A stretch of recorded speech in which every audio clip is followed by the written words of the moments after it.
Hello, everyone. Welcome to the live stream. It's time for the Network Plus Study Group. It's the pre-show. We're starting in about 9 minutes. See, I'm a minute late. Let's reset this cookie. Let's save these changes. I'm just doing the last minute catch-ups here. Get all of that done. Let's put a notice in the chat room. Network Plus live stream. And if you are watching on YouTube, you can join us and see what's happening in the chat by going to professormesser.com/live. Okay. That works. That's working. This is working. We're recording. You can see the Cylons going on there. Let's turn off the phone noises. That might be good. Wonder if I've got the noises off on this thing. I do. So that's pretty good. We're in pretty good shape here. Chat is also at professormesser.com/live. Join us in the live chat room. I'll be looking and watching for questions. We'll also take questions there during the after show. And there's also a link there to the Q&A, interactive Q&A, live Q&A, professormesser.com/QA. Can't remember what the Q&A stands for, but that's what it is. It's supposed to be something I can remember. Okay, now what are we doing? Now we're in pretty good shape. I think we got everything we need. Let's do a camera check. That might be something. Hi, here we are. Camera 1, camera 2, camera 3, and let's put something up so we can see it on camera 4. Camera 4, very nice. Okay. All righty. Hope everybody's doing well. My bird feeder stream is down. I can't show what's going on outside, but it's a nice sunny day. It is 68 degrees at the headquarters, Tallahassee, Florida. Welcome. Thank you. Welcome. Join the chat room. If you're watching on the YouTube side, the chat is over at professormesser.com/live. Live. I don't know what's going on there with the voice today. It's a little deep. It's a little raspy. How you doing? But there we are. I think things are going well here at the beginning of the thing with the stuff. Everything's working. Hi, chat room. People are showing up now. It's working. Let's see. We've got Q&A today. We've got a lot to talk about. We've got plenty of Q&A. I think I did these questions Thursday of last week, so I've already forgotten them. So it will be new for everyone. I guess I haven't forgotten them completely. I guess we sort of remember them. We've got 6 minutes until we get started. Grab a comfortable chair. Why doesn't he link these sites on the video at YouTube? I don't know what you're talking about, Drifter. Oh, I don't know what sites you're saying that. Oh, that's because it's just, I don't want people over on the YouTube side. That doesn't help me.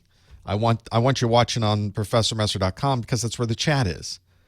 People watching on YouTube don't get the chat. They miss the whole thing.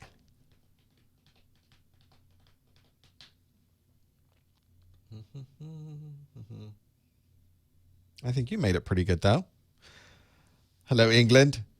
Socrative logins there on the live page, professormesser.com/QA. That'll take you there. That will take you there. I've been considering integrating the YouTube chat and just using the YouTube chat, but the Socrative chat gives me a lot more functionality. So that's what I'm doing. I'm hoping to come up with a screen for viewing that will just put everything on one page, maybe the picture on one side, the chat on the other, sort of Twitch-ish, sort of YouTube-ish, and give you some options. We're getting there. I'm currently in the middle of Network Plus video creation. So there's a lot of Network Plus video. As soon as that's done, it'll give me a chance to relax. It's going to be through April to get that done. But near the end of April, beginning of May timeframe, all of that will be done. And then I've got a big list of things I want to do for the website. We're going to see how many of those I can get through. There's plenty.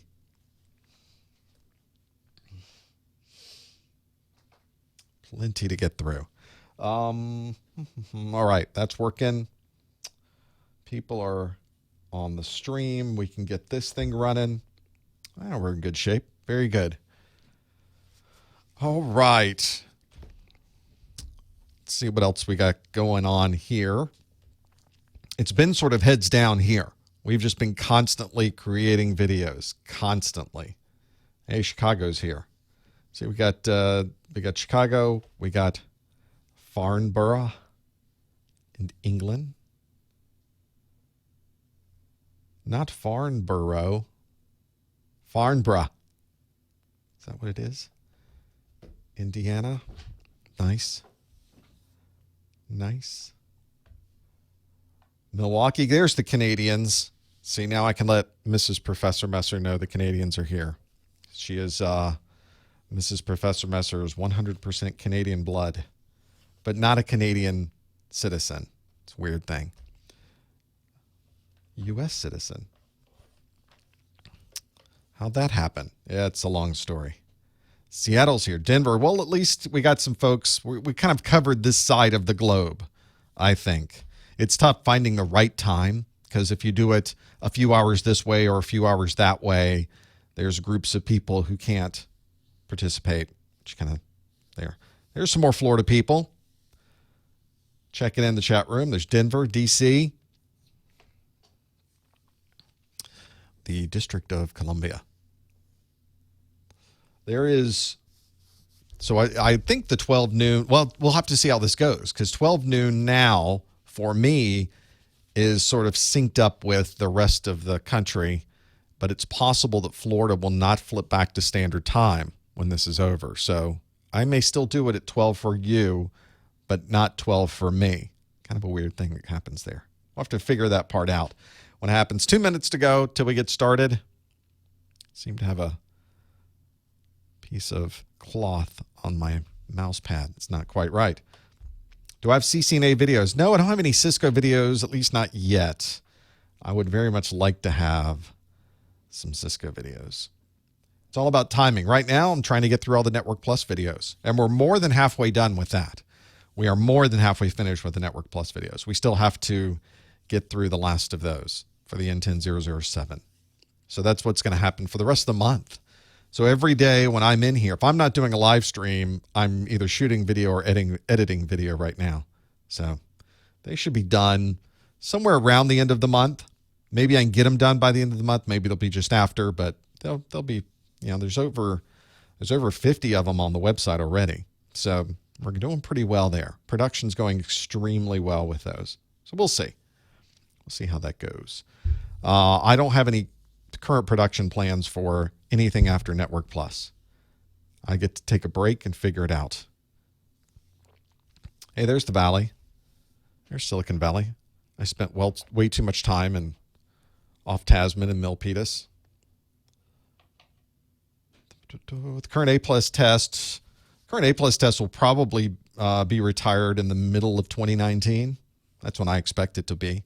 So, you know, well after a year from now is when that one will probably be retired, if I had to guess.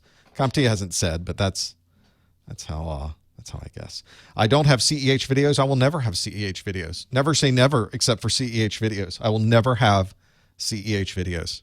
That's a story I've told on other study groups, but I will never make CEH videos, ever. Not saying ever, I mean like never.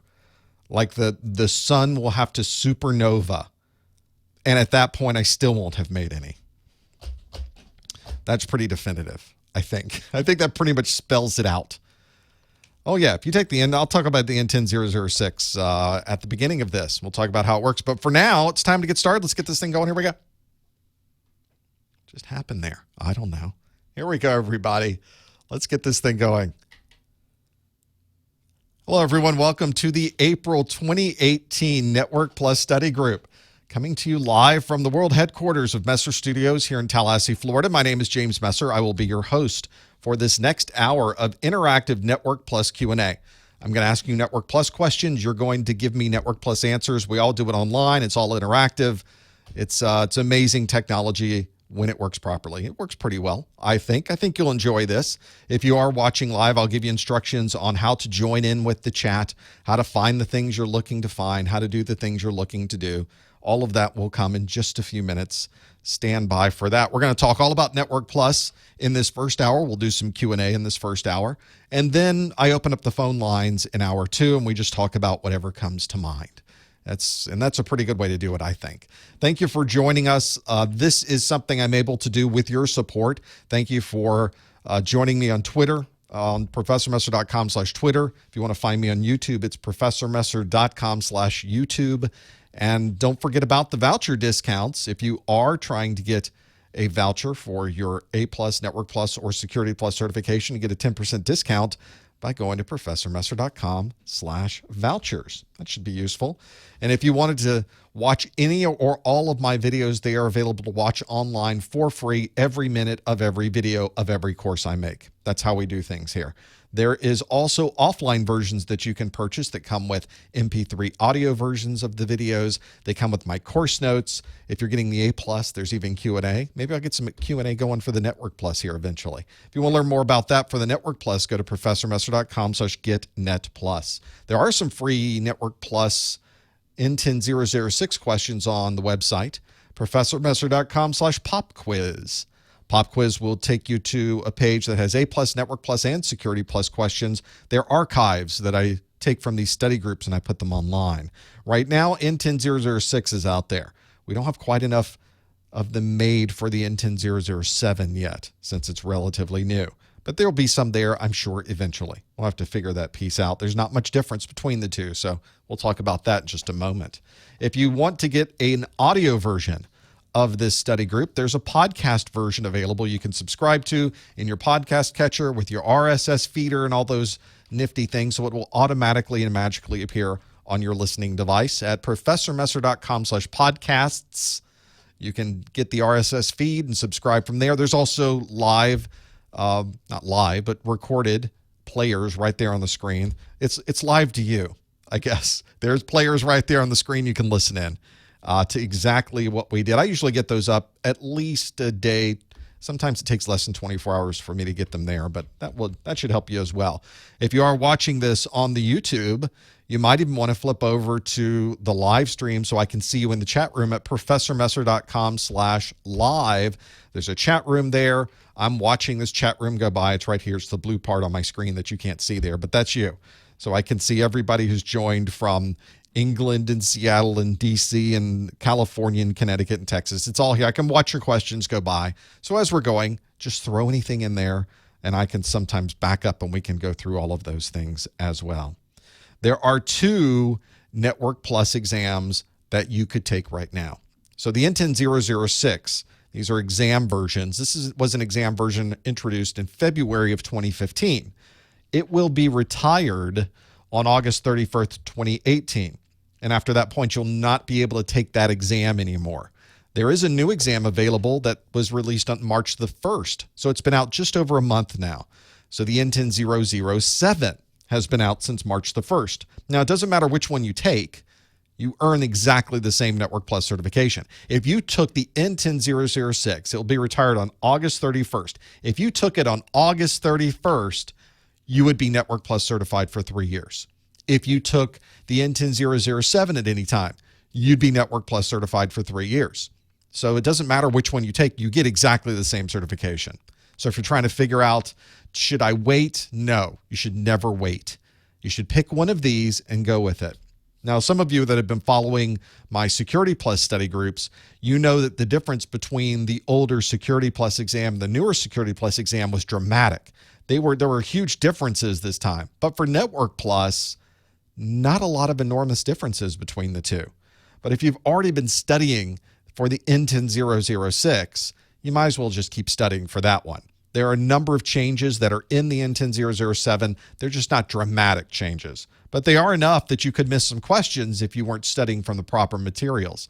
So if you're planning to take the N10006, study from N10006 materials. If you're planning to take the N10007, make sure your study materials say N10007. Do not mix and match ever. You want to maximize the possibilities of earning that Network Plus certification. Make sure you're studying from the right materials. After 3 years, you need to renew the certification. And there's a number of different ways to renew. There's a huge section on the CompTIA website. I think most people these days will probably just take the CertMaster CE. It takes a few hours. You pay a single price and you're renewed for 3 years. It's way too easy.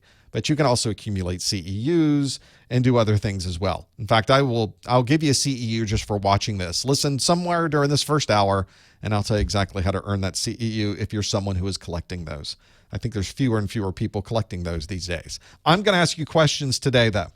And here's how we're going to do this. You're going to go to ProfessorMesser.com/QA. In fact, there's a question already there waiting for you.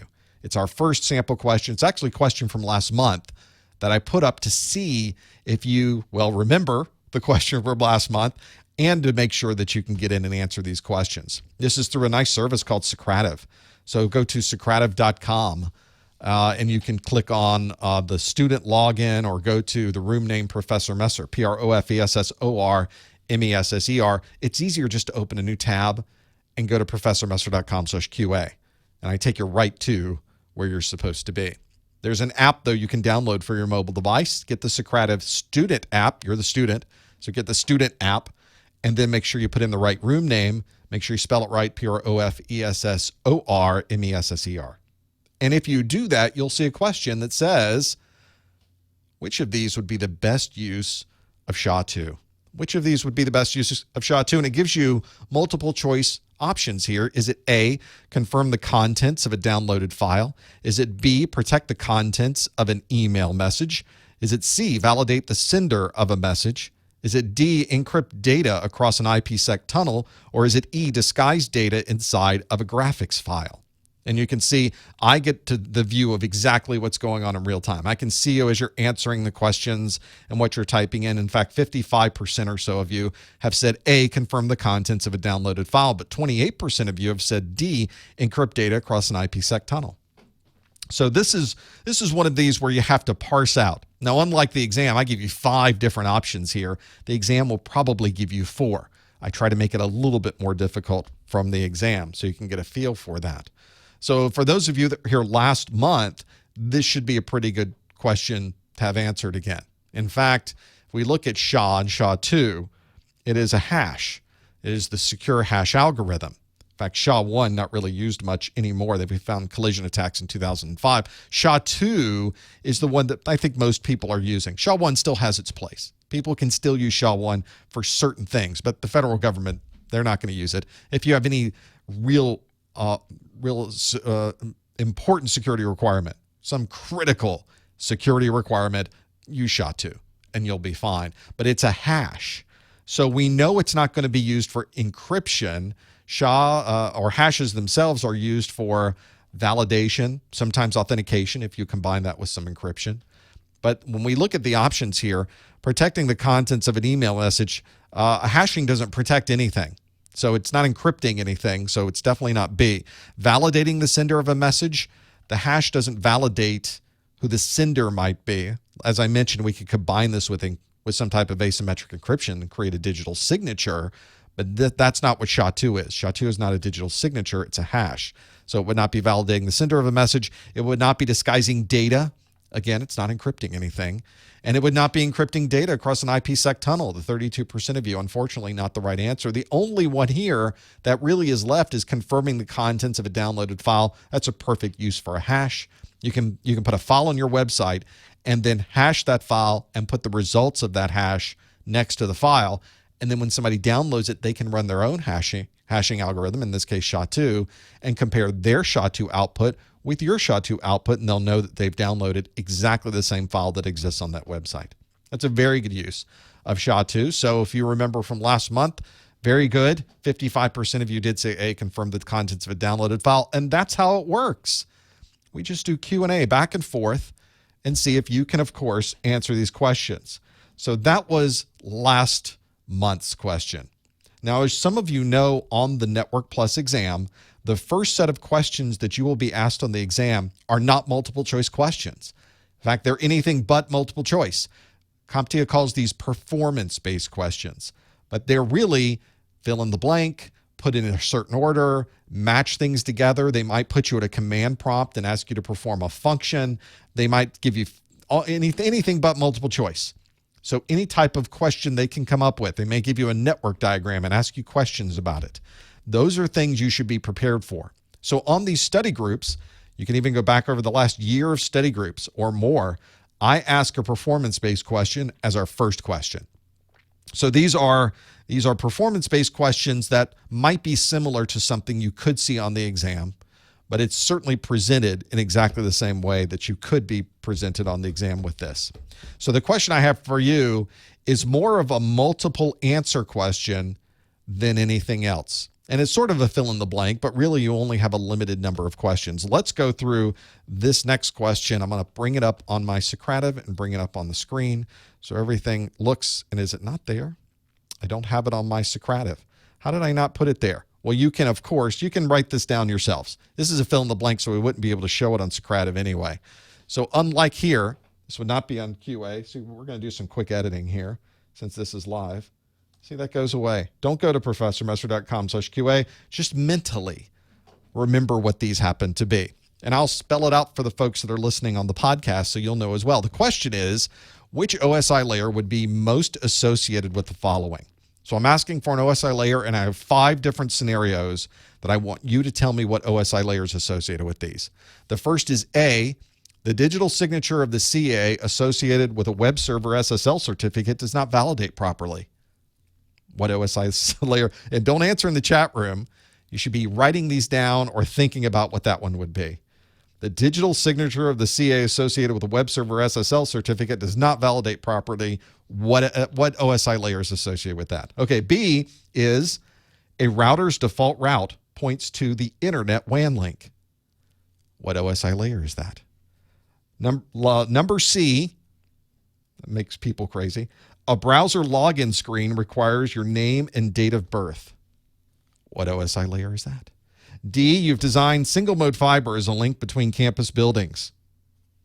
Okay, what OSI layer is that one? And E, a switch interface is configured for VLAN 7. All of these operate at a particular OSI layer. So I'm looking to know what is the OSI layer that's really in operation there. So hopefully that's one that you're familiar with, your OSI layers. Let's go through them one more time for the folks listening in.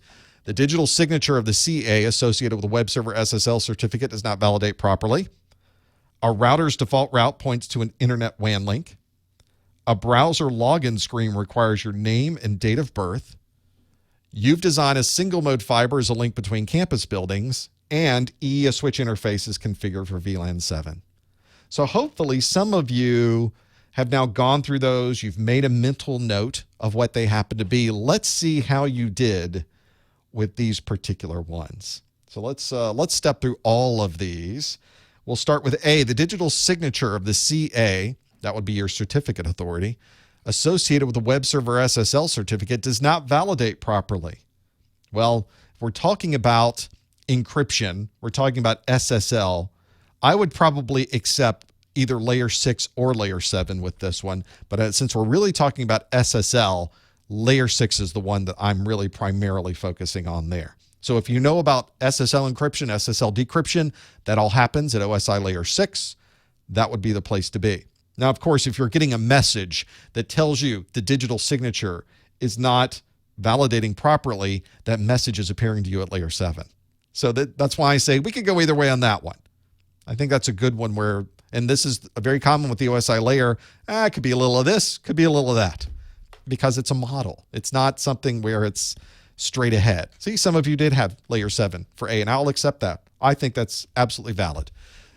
B is a router's default route points to the internet WAN link. A default route points to the internet WAN link.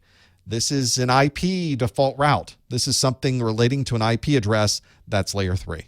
Anything that deals with an IP address, anything that deals with routing at that IP address layer, that is layer 3. Let's do C, which is a browser login screen requires your name and date of birth. So if something's popping up on the screen, you're having to type your name in, your date of birth, that's clearly layer 7. Sometimes we can crunch those together. It's layers 5, 6, and 7. But if we had to pick one, yeah, I'd say it's layer 7. Absolutely. It's on your screen. You're seeing it with your eyeballs. You're typing things in. That is absolutely layer 7. Okay, let's go to D, which is you've designed a single mode fiber as a link between campus buildings.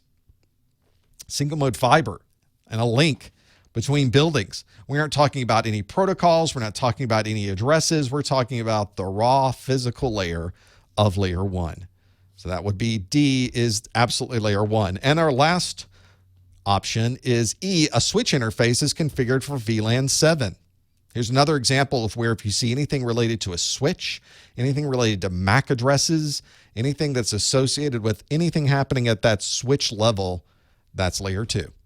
So there's our 5 answers. You could get 5 questions like this as one of the options on performance-based questions on your exam. And if you don't know your OSI, make sure you review it. There's a whole video about them that goes through every layer. I describe every little piece of it. I even show you a Wireshark protocol decode, and I show you how the protocol decode is associated with each one of these OSI layers. In fact, that's one of the things that solidified OSI in my mind is I got a lot of work time, a lot of hands-on, a lot of studying of protocol decodes, and it started to make a lot of sense to me. For those in the questions in the chat room are saying, do you have to get all 5 right on the exam to get it right? Do you get partial credit on these performance-based questions? CompTIA has publicly in their frequently asked questions said that occasionally partial credit is provided. But they changed the term, the words they were using on that. They used to say it's very rare that you would ever get partial credit on a performance-based question. And then they came back and they changed it. And they said, sometimes you will, sometimes you won't. It just depends. They took that rare word out of that. So they must have changed their grading a little bit, or perhaps they were trying to be more precise. The answer, though, is we just don't know. On any particular performance-based question, we don't know if you have to get the whole question right to get credit or not, and you'll never know because they don't share that type of grading information on the exam. Just do your best. That's all you can really do because you really have to trust in CompTIA that they're going to grade things the right way, even though they're not telling you exactly how it turns out. That's a little secret of the exam. They don't share how they grade these things. They don't share your final grade and how it was calculated. They share your final grade, but not how it was calculated. That was some of the things associated with it. So maybe you did pretty good with that. Maybe that's one where you really work through it to be able to get that running. Let's see if we got more questions in here, hopefully. And of course, now I brought up the OSI one. I did have it there the whole time. We're going to skip over it because I got another question for you. Here's your new question. We're past the performance-based. Here's a multiple choice for you. You've been asked to increase the performance of large file transfers to your network-attached storage devices. Which of these technologies would provide the most improvement? Would it be A, STP? Would it be B, load balancing? C, proxy servers? D, jumbo frames? Or E, 802.1q tunnels?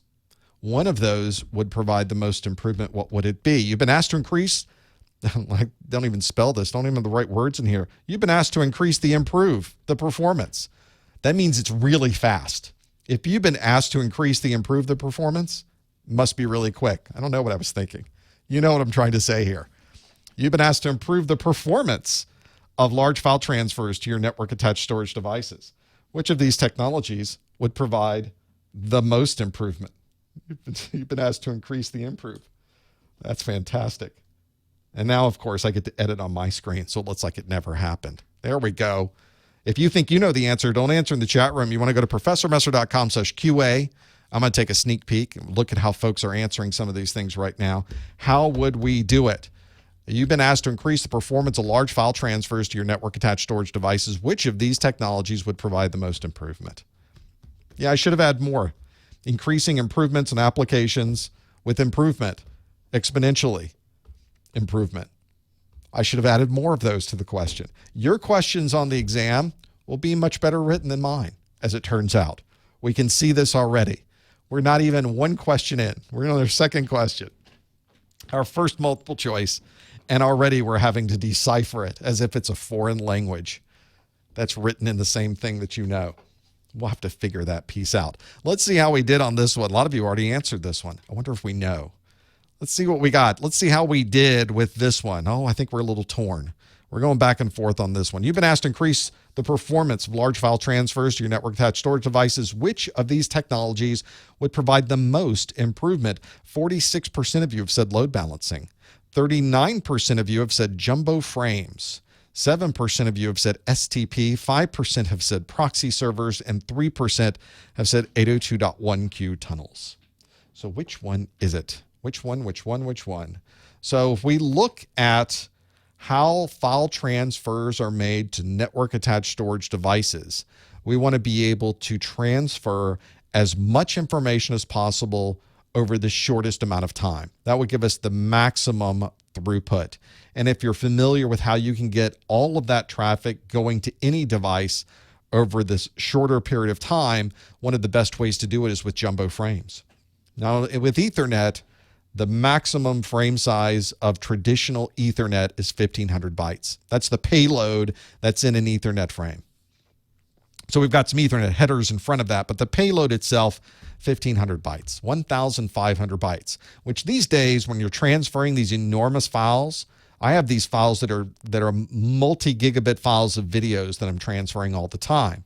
So that's not a lot. That means that we have to break it up into tiny 1,500 byte chunks to be able to send it across the network, and that's multiple frames. There's multiple overhead. It takes a lot of time to send all of those. If we could package it up into much larger chunks, it would be much more efficient as it's going through the network, and that's what Jumbo Frame does. It allows us to have up to 9,216 bytes, although it's more common to see 9,000 used as the maximum. I think that tends to be more compatible with that 1,500 since it is a multiple of 1,500 that gets you up to 9,000. And if you look in many devices, that's the largest one it gives you to have that there. It definitely increases your efficiency because you're using fewer packets. There's fewer packets to switch and fewer packets to route. There's much more data coming in at one time, so you can process this easier. There's less overhead. But as people are asking in the chat room, so what's the downside? Well, the downside is all of the equipment you're using has to understand jumbo frames, and you have to make sure it's turned on and configured for jumbo frames. And not all devices are compatible with each other when it comes to jumbo frames. Most are doing much better these days. Early on, it was very difficult. We were having compatibility problems. These days, it's a lot better.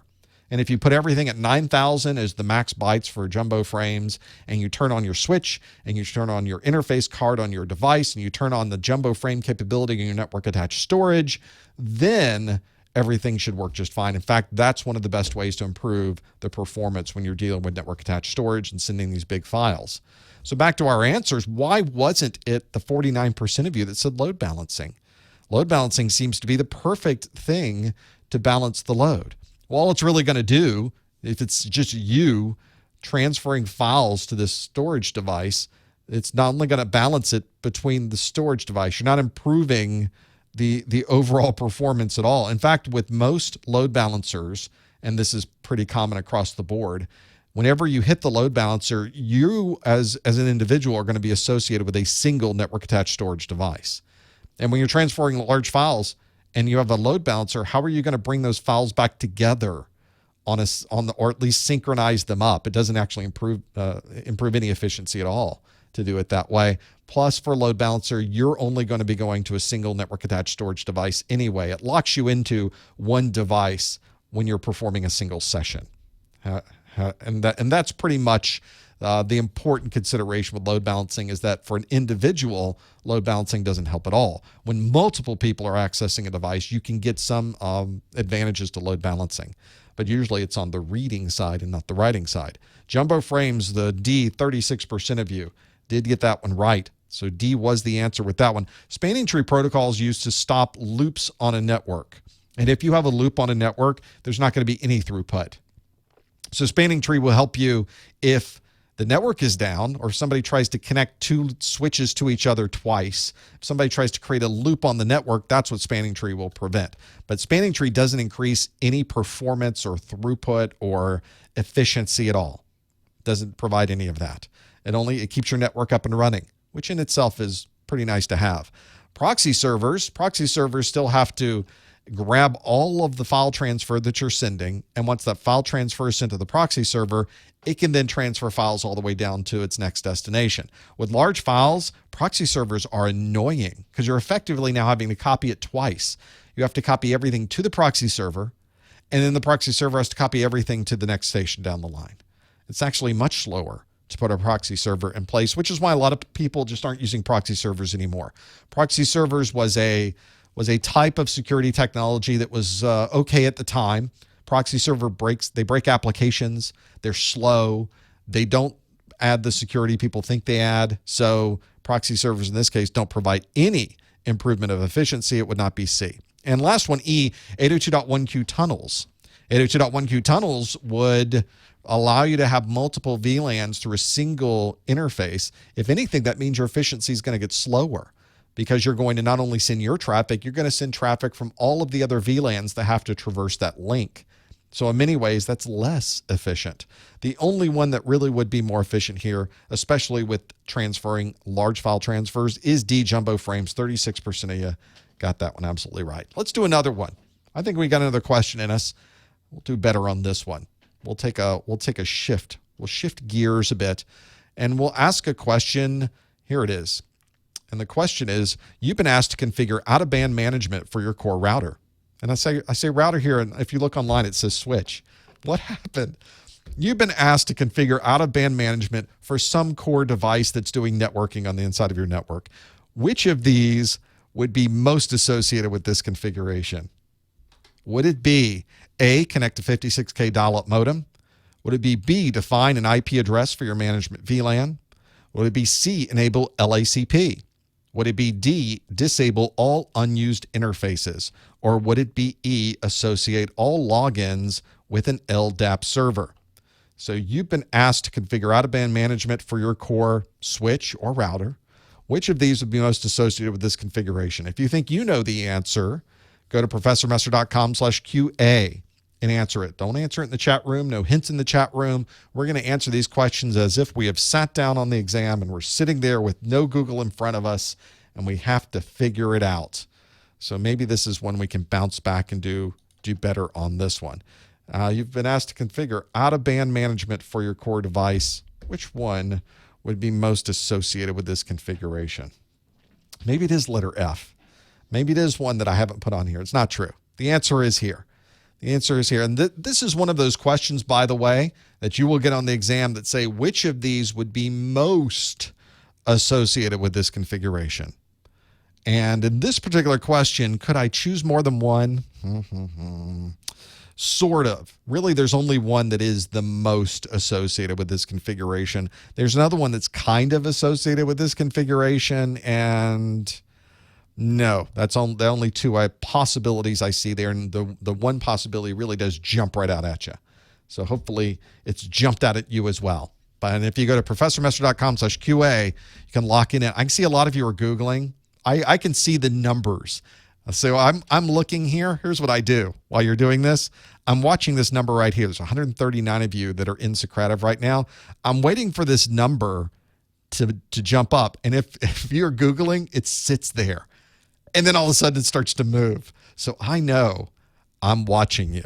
It's not like I'm watching you, but I am watching you. I'm very Facebookish in that respect. I know when you're not answering the question. You should jump right on this. Now, on your exam, you've got 90 minutes. You could have as many as 90 questions. So we're going much slower than you're going to get on your exam. You need to be able to answer a question in a minute and keep it moving. Hopefully, you're able to look through the questions, boom, hit it, and go. On your exam, you'll actually have a button on the upper right, I think it is, that will flag the question. It will mark it. And you can mark the question. So if you look at this, you go, oh, I'm not sure. Let's choose this one. I'm going to mark it. And at the end of the exam, you can see a list of all of the questions you've marked, and you can jump back to any of them to see if maybe another question may have jogged your memory for the answer on that one. That's a little bit of strategy, exam strategy for you that might help you on your exam. Let's see how we did with this one. Click. Well, 48% of you said define an IP address for your management VLAN.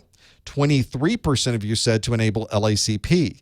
10% said disable all unused interfaces. 9% said associate all logins with an LDAP server, and 8% said connect a 56K dial-up modem. So let's talk about out-of-band management, and we'll see which one of these is right. We'll find out in just a moment. While we go to that little tease for you, we'll go to out-of-band management. This is a very useful feature on these infrastructure devices. Imagine that you've got a remote site. Let's say that you are a retailer and you have hundreds of stores throughout the country. And all of these stores, they might be in standalone strip malls. They might be in a mall, a traditional mall. They might be all over. But there's nobody who's IT associated at that store. Maybe you sell women's clothing. So at that store, there's no IT person.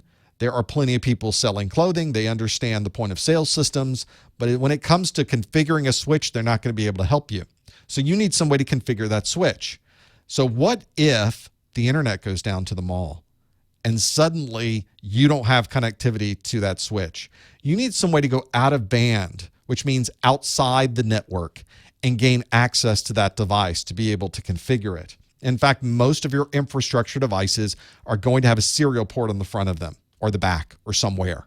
And it's usually a serial port like this one, like a 9-pin console port. It might also have a USB interface. These days, USB is the way to go. So you see a lot more USB, but the serial ports are tried and true. So you'll see sometimes both on a particular device. This allows you to connect a modem. So if your whole internet goes down, there's probably still going to be a dial-up line. There's still going to be your traditional phone lines will probably still work. I bet they will. It's kind of hard to kill phone lines. There'll be a nuclear attack and our phone lines will still be working. The old analog dial-up, analog phone lines are perfect. So it's good to use a dial-up connection. And since you're going in the terminal, 56Ks, that's great. That's fine. You can configure anything from the terminal at that point. Some people will even put a COM server or serial device, a serial configuration device, console router, COM server, that you'll dial into the COM server, and then the COM server will have serial connections to your switch, to your modem, to your router, to your CSU, DSU. Everything has a serial port, so you only have to dial in with one modem, and then it connects to the serial port of all those devices. That's a very common way to do it as well. If you have a web server that you're getting through an internet provider, they allow you to kind of telnet or SSH to the COM server, and it connects with a serial port to your actual server. Happens all the time. So whenever you hear the word out of band, it means not using the network. And that means, not only did we miss this one in the answers, we came in, and when we were going through it, absolutely last. I think some of you have now got the answer, and you answered it, which is fine too. We're just learning these things. Defining an IP address for your management VLAN allows you to connect via in-band management. That is your in-band or your network-based connection. A management VLAN IP is an in-band connectivity. So with the 51% of you that answered that one, not quite correct. It's the other way. You needed to switch it, or flip it and reverse it. That's what you wanted to do. 21% of you said LACP. So that's the LACP is a protocol commonly used for link aggregation. So this is a link aggregation control protocol. Link aggregation is good if you put a couple of switches together and you want to have a lot of bandwidth available between those switches. But it doesn't help you at all with out-of-band management. It means nothing about out-of-band management. 9% said disable all unused interfaces, which is a good idea, by the way.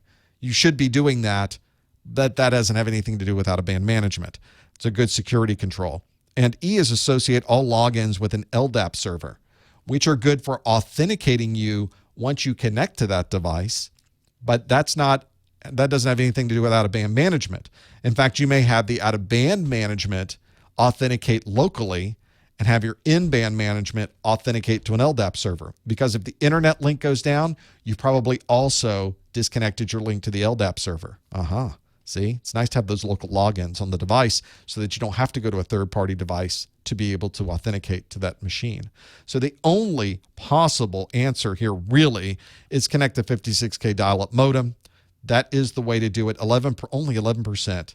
I wasn't really trying to trick anyone with this question, but this is an important consideration when you're setting up network equipment. Almost everywhere you go in any enterprise, when you start setting up this equipment at a remote site, out-of-band management will be a concern. So you need to understand how to make that happen. It was A, connect a 56K dial-up modem for out-of-band management for your core switch router, your router switch, your browder, as we used to say in the bridging days. That was the best way to do it.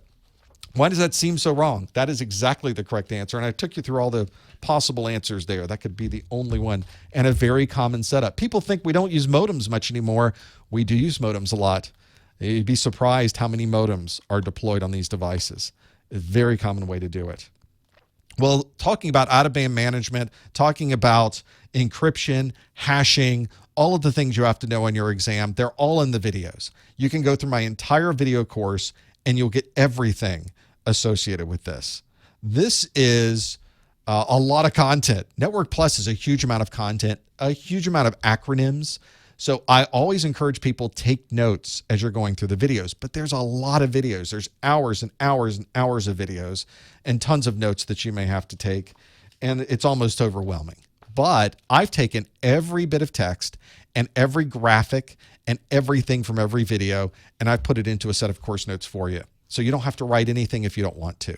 This doesn't replace the videos. It doesn't replace a good book. It doesn't replace hands-on. It doesn't replace anything like that. It doesn't replace Q&A, but it's a great last-minute study guide for you to go through. I think I've got one here. I can show you what this looks like on the screen. This is the course notes.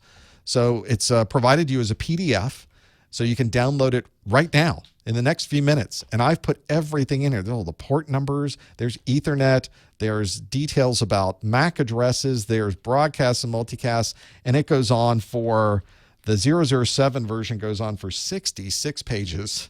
That's a lot of content for the exam. Plus, Mrs. Professor Messer has told me you need a book form of this. So I created a book, a physical, this is what you do when you take a tree and you cut it down, and you have a book that you can create of this. So it's exactly the same thing as the PDF, but it's in a physical form. And I get it. Some people like to have a physical form there that you can read. That's a real book that you can go through, and it's perfect bounds, nice binding on this. It's a nice color book, and you can get either one of them. The PDF version of this is available for $20. The physical version is also available. I think it's $15 or $17 more, something like that. It costs a lot to print these books in color and bind them and ship them out. But when you buy the physical book, you also get the PDF. So it's a little bonus. I appreciate you wanting to do that. The physical book I just have as a pass-through. I try not to make any money on the physical one. It's really all about the content inside. That's the important part, and I want you to get your hands on that stuff. It's all good. If you want to learn more about that, you can find it at professormesser.com/NPCN7. That's for the 007 version of the course notes. If you're taking the 006 version of the course notes, make sure that you also have a look at that on the website. There's plenty of links right from the Network Plus pull-down menus. And every dollar that you contribute with this goes back to keep the website going. And I want to thank all of you for doing that. It really does go a long way. Find out more, professormesser.com/NPCN7 for Network Plus Course Notes 7. Let's do another question. I've got one for you right here. Here it is. Shipping information is on that page that I gave you with that link. Tells you all about how long it usually takes to get it there. Here's a question for you about BPDU. How does the BPDU guard function help to decrease STP convergence time? There's a lot of abbreviations in this. What a good question. How does the BPDU guard function help to decrease the STP convergence time? Is it A, it enables QoS on looping frames? Is it B, it bypasses the listening and learning states? Is it C, it increases CPU priority for BPDU traffic? Is it D, it blocks interfaces after a traffic spike? Or is it E, it dedicates a VLAN for BPDU traffic? Which of those does the BPDU guard function help to decrease? How does the BPDU guard function help to decrease the STP convergence time? I know it's one of those where it's a lot of stuff going on in a single question, isn't it? So some of you that are asking, what am I talking about? What language is this written in? Why is everything abbreviated? Why is my brain on fire? This is why, because these are the common questions that you may be asked in your exam. There is a BPDU guard function. How does it decrease STP convergence time? How does it do it? This is definitely an N10007 question. This is not something you would get on your 006, although knowing BPDU and knowing STP is important for both exams. If you think you know the answer, go to professormesser.com/QA. You can answer the question there. You could, of course, do that. Don't answer in the chat room. Don't answer, no hints. But this is definitely the concept of BPDU guard functions is zero. I think it's only 007. I don't think that's in 006. I'm having to think back through the years, but I think that is one of the newer things that is in the 007. Up to this point, I think everything has pretty much been on both exams for those. Yeah, there's a lot of acronyms in Network Plus, a lot of acronyms. And I can tell because everybody's Googling the acronyms right now. The numbers going very slowly. And that's one where you have to become familiar, not just with what the acronym means. CompTIA is not going to ask you, what does BPDU mean? And expect you to know what the acronym means. They'll never ask you that. Never, never. They're going to ask you questions like this, like how is the BPDU guard function and STP associated with doing something on your network? How do you use those things? How does that happen? That's what you need to be able to do. The BPDU guard function and STP, you need to understand what those are and how they work and how they're implemented on the network. That is the best way to do it. Maybe that's a way you can go through and understand those pieces. Let's see. And some people in the chat room go on, I just guessed. I just took a stab at it. That's a great idea. You should absolutely guess on your exam. Never leave a question blank on the exam. You should always have an answer, even if you don't know it. Take a guess. Maybe the statistics, well, the averages will work out for you and figuring out those pieces. Let's see how we did with the BPDU guard function and how it helps to decrease convergence time. Nobody knows. The answer on this one is we have no idea. There's a tie for first. B bypasses the listening and learning states, and D blocks interfaces after a traffic spike. There is effectively a tie for second between enabling QoS on looping frames and dedicating a VLAN for BPDU traffic, and then not far behind is increasing CPU priority for BPDU traffic. But none of these go above 30%. We aren't even close to a majority on this one. We're all struggling to figure out what in the world BPDU guard is. And to be fair, this is an exam objective that's been out for about a month. So it's relatively new that you would run into this. Let's talk about BPDU guard. This is, for those of you familiar with spanning tree protocol, I mean the traditional old school spanning tree that's been out for 35 years or whatever it is. It's been out a long time. It's designed so that it will prevent your network from looping. But that means if you're plugging in a new switch, a new device to the network, there is a convergence process. Whenever the network changes, there's a convergence process that takes place. And if you've worked with STP, you know you've plugged in your computer into a port that's configured with STP. You turn on your computer, and it's not connecting to the network. It takes like 30 seconds, a little bit under that, for you to ever get onto the network. That's a little bit of a challenge for someone who wants to be on the network right now. That's what you want to be able to do. The problem is that with such a delay, now people are opening up tickets. They're calling you and saying the network is down. The network's fine. That's exactly what it was supposed to be doing. This is a function that will allow the entire convergence process to go much quicker. Cisco calls this port fast because Cisco has to call everything something different than the rest of the world. So they call it port fast, which is what they do, which kind of describes what it does, which is why I didn't put that in the question, because it describes what it does. The challenge with BPDU is there are these bridge protocol data units that are sent between different bridges or switches in our modern world. And all these switches are communicating to each other saying, I'm over here, you're over there. If we happen to see me show up on the other side, we know there's a loop and it can shut off the loop. That's what those BPDUs are for. So with port fast configured on an interface, though, we could say if a device is not sending any BPDUs, then you're good. Just go onto the network. But if suddenly this device sends a BPDU, we're going to shut this interface down. There should not be a BPDU switch bridge device on this particular interface. It should always be a laptop. It should be a desktop computer. It should be a server. It should not be a device that's participating in spanning tree, because only switches and bridges participate in spanning tree. So portfast is nice. It says, okay, you're on the network. We're not going to wait for a convergence. We're not going to wait to do the 30-second thing. You're just going to be on the network immediately, which is nice. That's a nice little workaround for making the convergence process very, very, very fast. So looking at our question, let's decipher this now. How does the BPDU guard function, which is what portfast is, help to decrease STP convergence time? Well, it's not enabling anything to do with QoS. And by the way, QoS, when you're looping, won't help you very much, just so you're aware. It does not increase any CPU priorities. No, we really don't mess around with CPU priorities on a switch.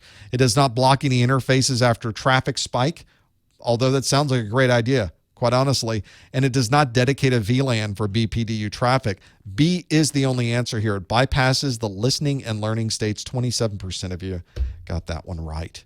So make sure you're familiar with BPDU guard. I always put on these slides where I got this from. This is from my INTIN 007, section 4.6, a video called Switch Port Protection. That might help you if you want to learn more about some of these security features and protecting your switch ports. So there you go. Yeah, always go with your gut.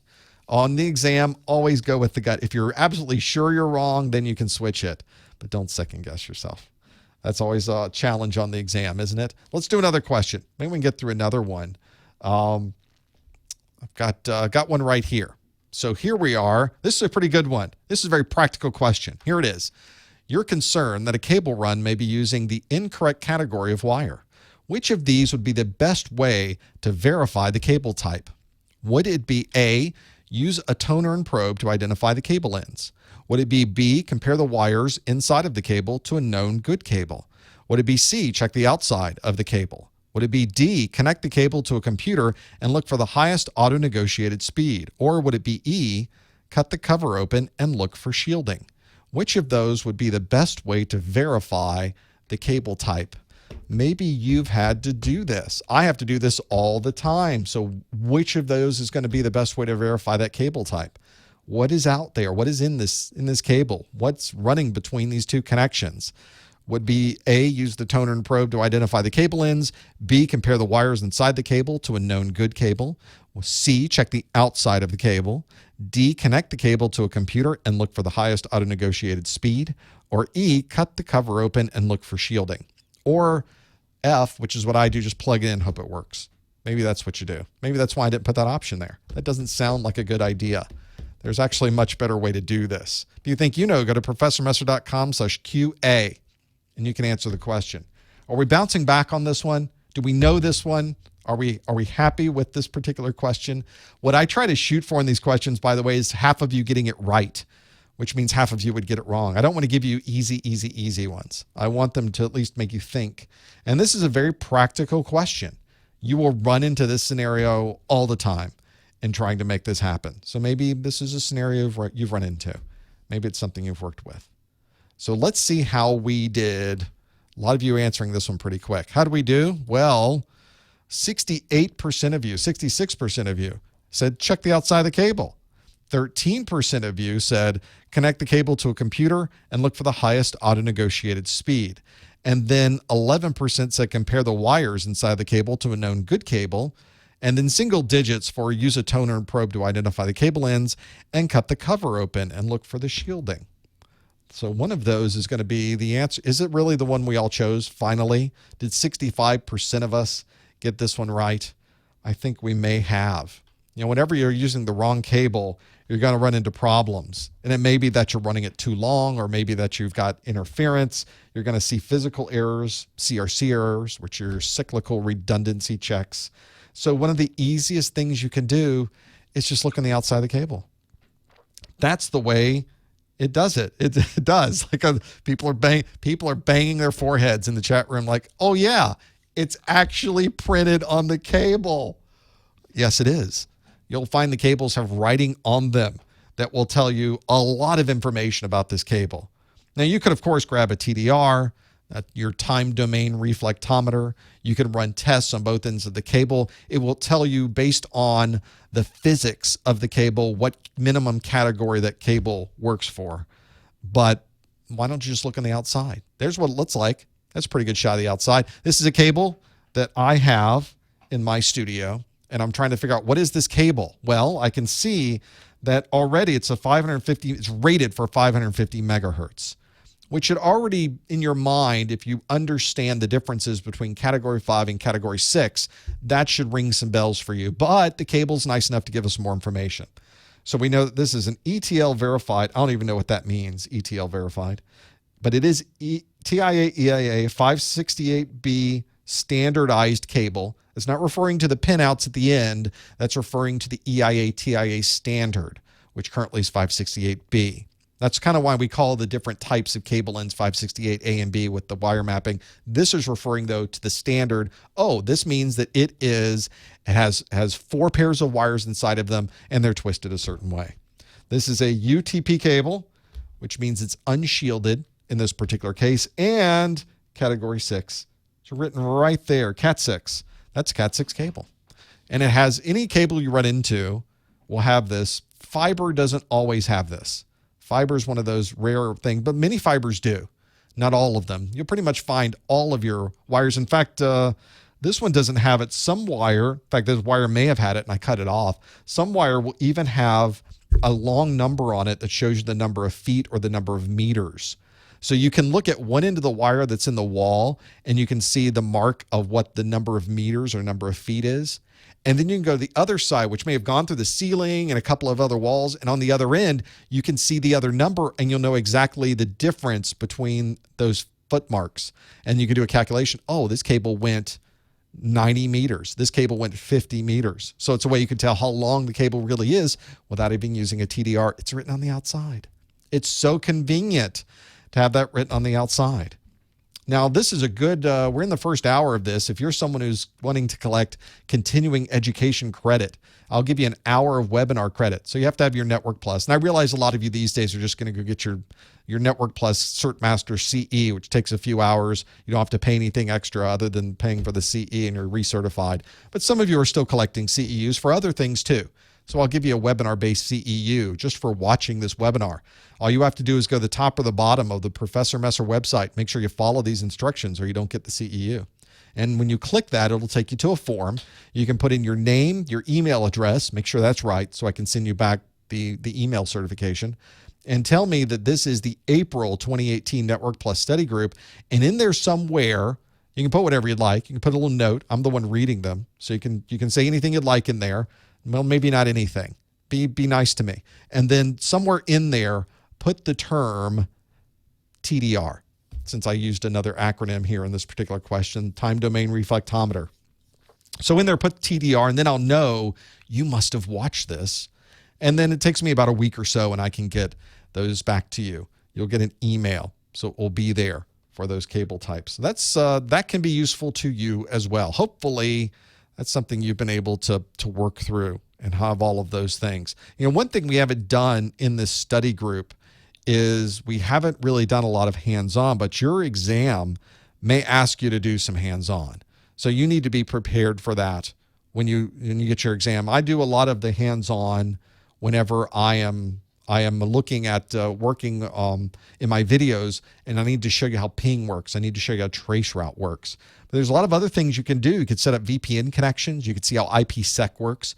You could put a certificate on a web server and see how SSL works, because these are things that you may be asked about on the exam. The folks at GTS Learning have labs specifically for the INTIN 006 and the INTIN 007 certification. Do you want to find out about those? You go to professormesser.com/netlabs6 or netlabs7, depending on which version of the Network Plus that you would like to be able to do. This also has practice questions, but it has these online, in your browser labs that are virtual machines.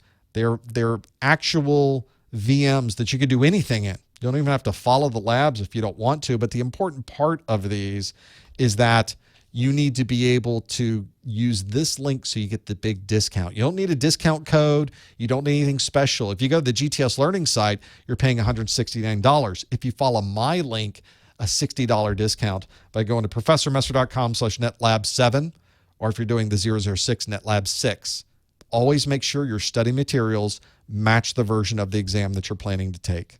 So both of those are something that's available. They've got a nice screen there, nice page that tells you exactly what these things are. That might be something that can help you. And I want to thank the folks at GTS Learning for their support, their discounts. They're great people to work with. If you have any questions, they'll be able to take care of you. Fantastic folks to have on your side, helping you through all of these labs. We got time for another question, so let's do another question. Got one, and then there's some questions that came up about recertification that we may talk about in the after show. Here's the question. This one's long. Let's see if I can click it and see it on my screen. You've just deployed your first application to run at a third-party cloud provider.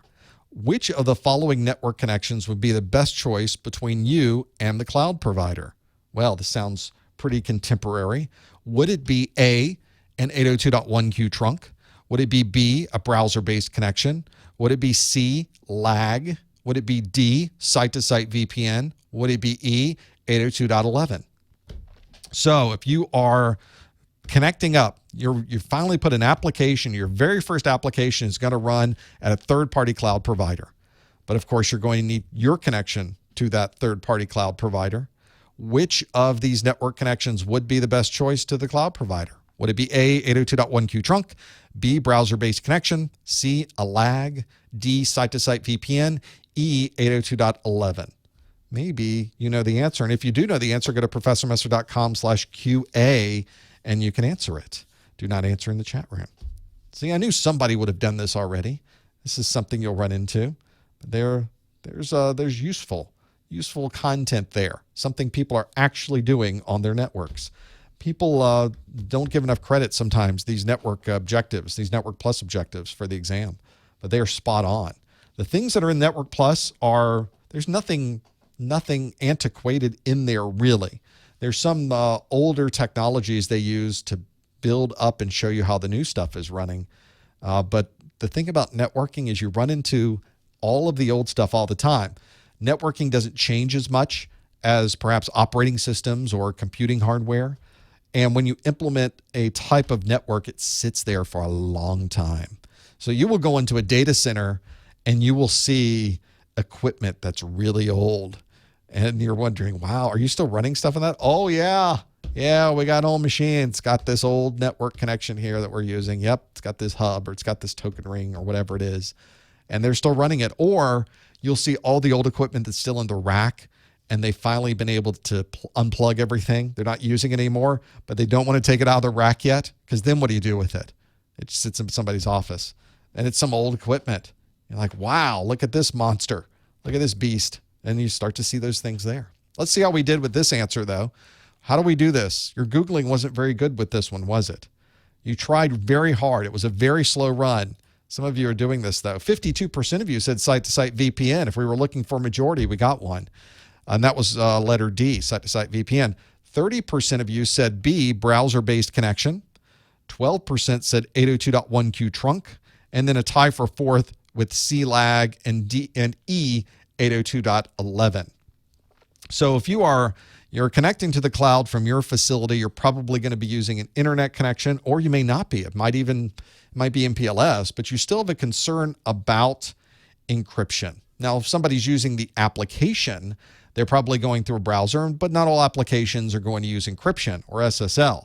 And quite honestly, a lot of what you're going to be doing to support this application will not be in a browser. It may be a file transfer. It may be maybe this is only supporting some other type of file transfer that's in the clear. How are you going to protect that? Well, you protect it with a VPN. You just set up a link at your location and you get another VPN endpoint at the other location and you encrypt everything between you and the cloud provider. That way you're covered. That way nobody can accidentally run HTTP to the server or use Telnet and put all of your important credentials out there in the clear for somebody to catch somewhere along the line. Now, if you have the ability to directly connect, that would be great. But usually your cloud provider is in some other state. They are far away from you, and there's no way to have a direct connection. Now, if you're in the data center with the cloud provider, sometimes the cloud provider will set up all of your equipment in the same data center, and then you can just run a fiber up through the ceiling, have 10 gig into your cloud. That's pretty rare for that to happen.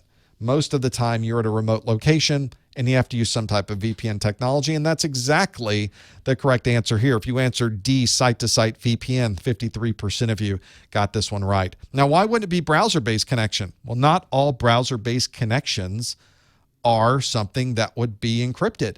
You can run an HTTP browser-based connection, so that would not be the best choice, as this question clearly states.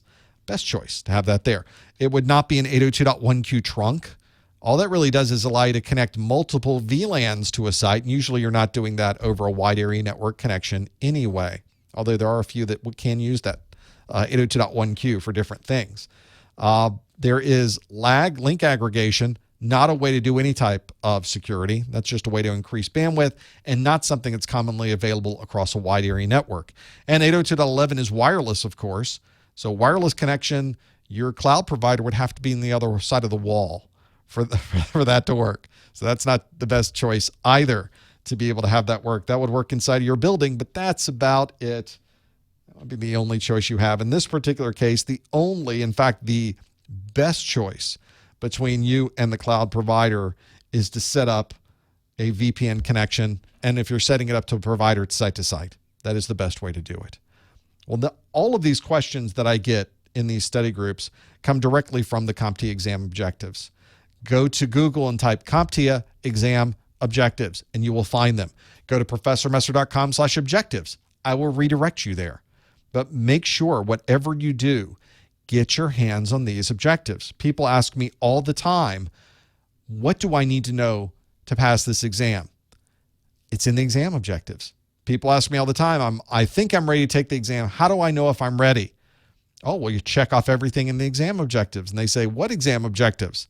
How can you go through your entire studies and not know what's going to be asked of you on the exam? It's in the exam objectives. And CompTIA, to be fair, does this very different than anyone else. Microsoft doesn't do this. Cisco doesn't do this. VMware doesn't do this. Nobody else does this.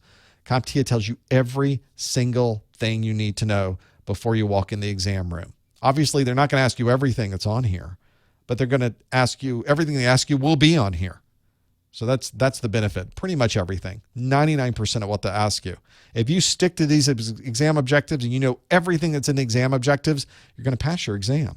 So make sure you download those and use them. That's the best and biggest tip I can give you. And that's why I tell you this tip on every single study group. That's how important it is. Well, we've gone through another hour of Q&A. Stick around. We've got open phone lines. We're going to do that. There is another one of these study groups, though. I do one every month. Next month will be on May the 9th. Is that right? I think it is. I think May the 9th is the Network Plus study group. Now, next week is Security Plus. If you want to come back next week and do some Security Plus questions, I will be here, and we can do that. But if network is your thing, come back on the 9th of May. And, of course, you can always go back to my website, to professormesser.com/calendar. This may be after May the 9th when you're watching this on the replay. All of the latest dates will be right there in the calendar at professormesser.com/calendar. Make sure you do that. There is also replays on the website. You can go back and watch every single one of these study groups I've ever done. And it's a little bit like this, perhaps more cogent. Maybe the questions were written better, but there's at least replays you can go through. And we've gone through an hour of this already. Thanks for being here and doing this. I could not do an interactive Q&A if there was no one to interact with. So your participation is so much appreciated. Thanks for that. Make sure you follow me on the Twitter at professormesser.com/Twitter. Of course, go to YouTube, smash a button, do the thing, professormesser.com/YouTube. Don't forget about my course notes. You have the NPCN, which takes you to the Network Plus course notes, or NPCN 7 takes you to the Network Plus course notes 7. Of course, they're all there on my website. You can certainly find those. The labs are available at GTS Learning, professormesser.com/netlab6 or netlab7. And of course, check the calendar for the next one of those. We got through an hour. Stick around. We have plenty to talk about. I'm going to open up the phone lines and you can call in. You can ask questions in the chat room. Stick around for that after show, but the formal Q&A is over. So sad, but we've got more coming next month. Don't worry. There's plenty more happening. Thanks for joining us this time, though. We will see you next time on the Professor Messer Network Plus Study Group. Well, there you go, everybody. That was an hour of Q&A. We got through a good bit. We got through a chunk. We got through a smattering of those. Let's get the phone lines up and running, and then we'll get some questions in the chat room and having those there. How do I do this? This is the problem. If you're someone like me, doesn't have, I don't have a production staff here. It's just me in a dark room trying to figure this whole thing out. Let's get the Skype running, because I call into the phone lines as well. So we'll get the Skype up and running. I'm going to call in to my call in here. Let's get that running. How does it work now? Skype changed everything. So it's the challenge I have. Give me a moment, everyone. I'm going to start my show up so you can call in. And then I'm going to type in all the things I need to type in so that I can call into the show. And then finally, you can do it. It's really amazing any of this works at all.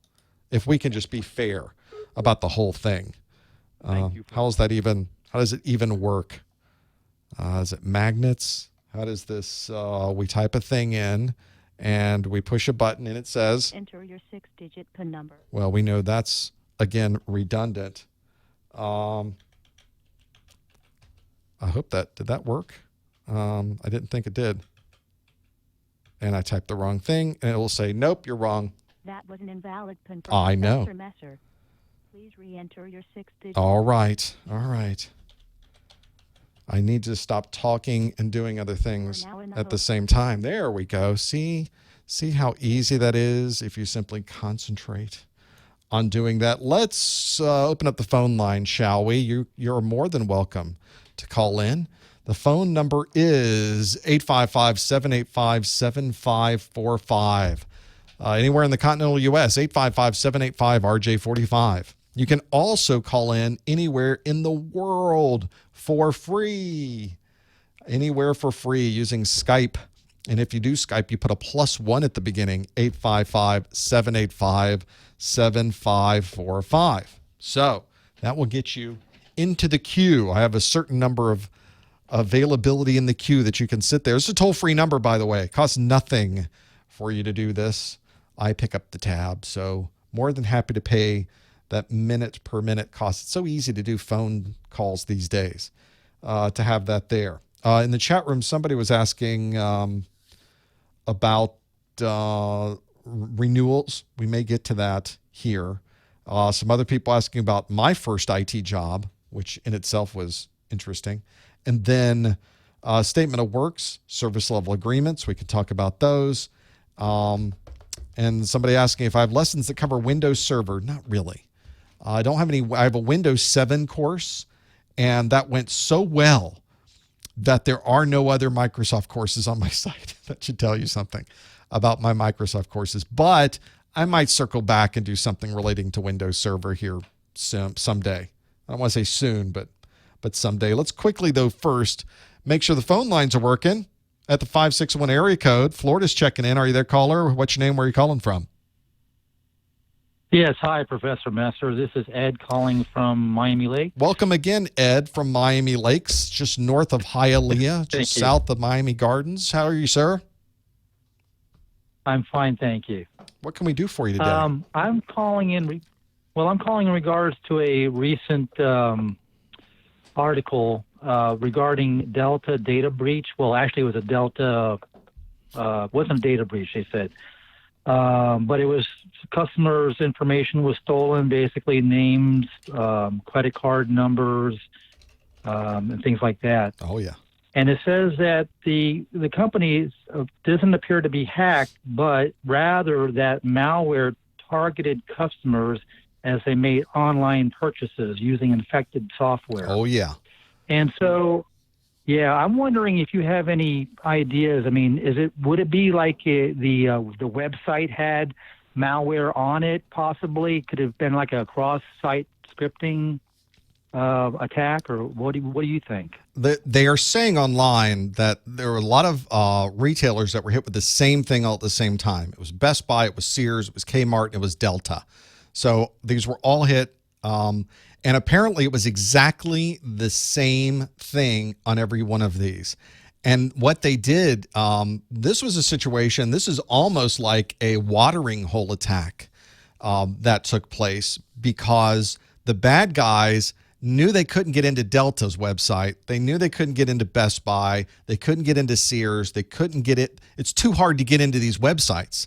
The retailers, really anybody who has an internet connection, has done a very good job at getting next generation firewalls in. They're monitoring for malware. They're trying to stop anything from coming in. And apparently their security functions work great with their firewall. However, the bad guys realized Delta, Kmart, Sears, Best Buy, and other companies have this little chat thing that pops up, very similar to the chat that's on my website.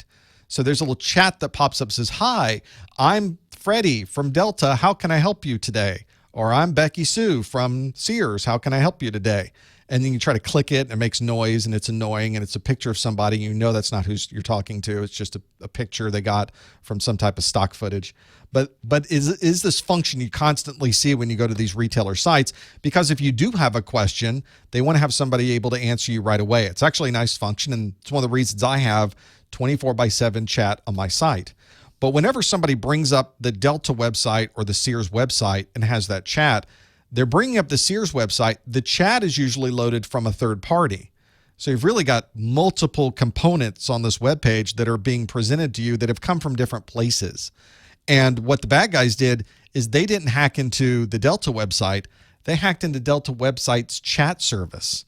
And they said anybody who loads up the chat is now going to have malware inside of that chat that's running. So it must not have been very complex malware, probably something JavaScript related, but it was very easy to get into a browser. It's trusted because it came in through the trusted chat that's there. And people in Delta are scanning their web server going, "We don't have malware here. Our web server is great. We scan our web server every hour for malware and we haven't found any." Yeah, but you weren't scanning your chat provider. And that's where the malware snuck in. Really ingenious. The bad guys, when you close a door, they're going to find another way through. They're going to find an open window. And they found it with this chat provider. And boy, that's a bad one when now everything you type into this website is now being decrypted because the chat is part of the web page. And now they've got all this information you're typing in. Really not a bad idea if you're a bad guy to go that direction. And apparently it worked really, really, really well, didn't it?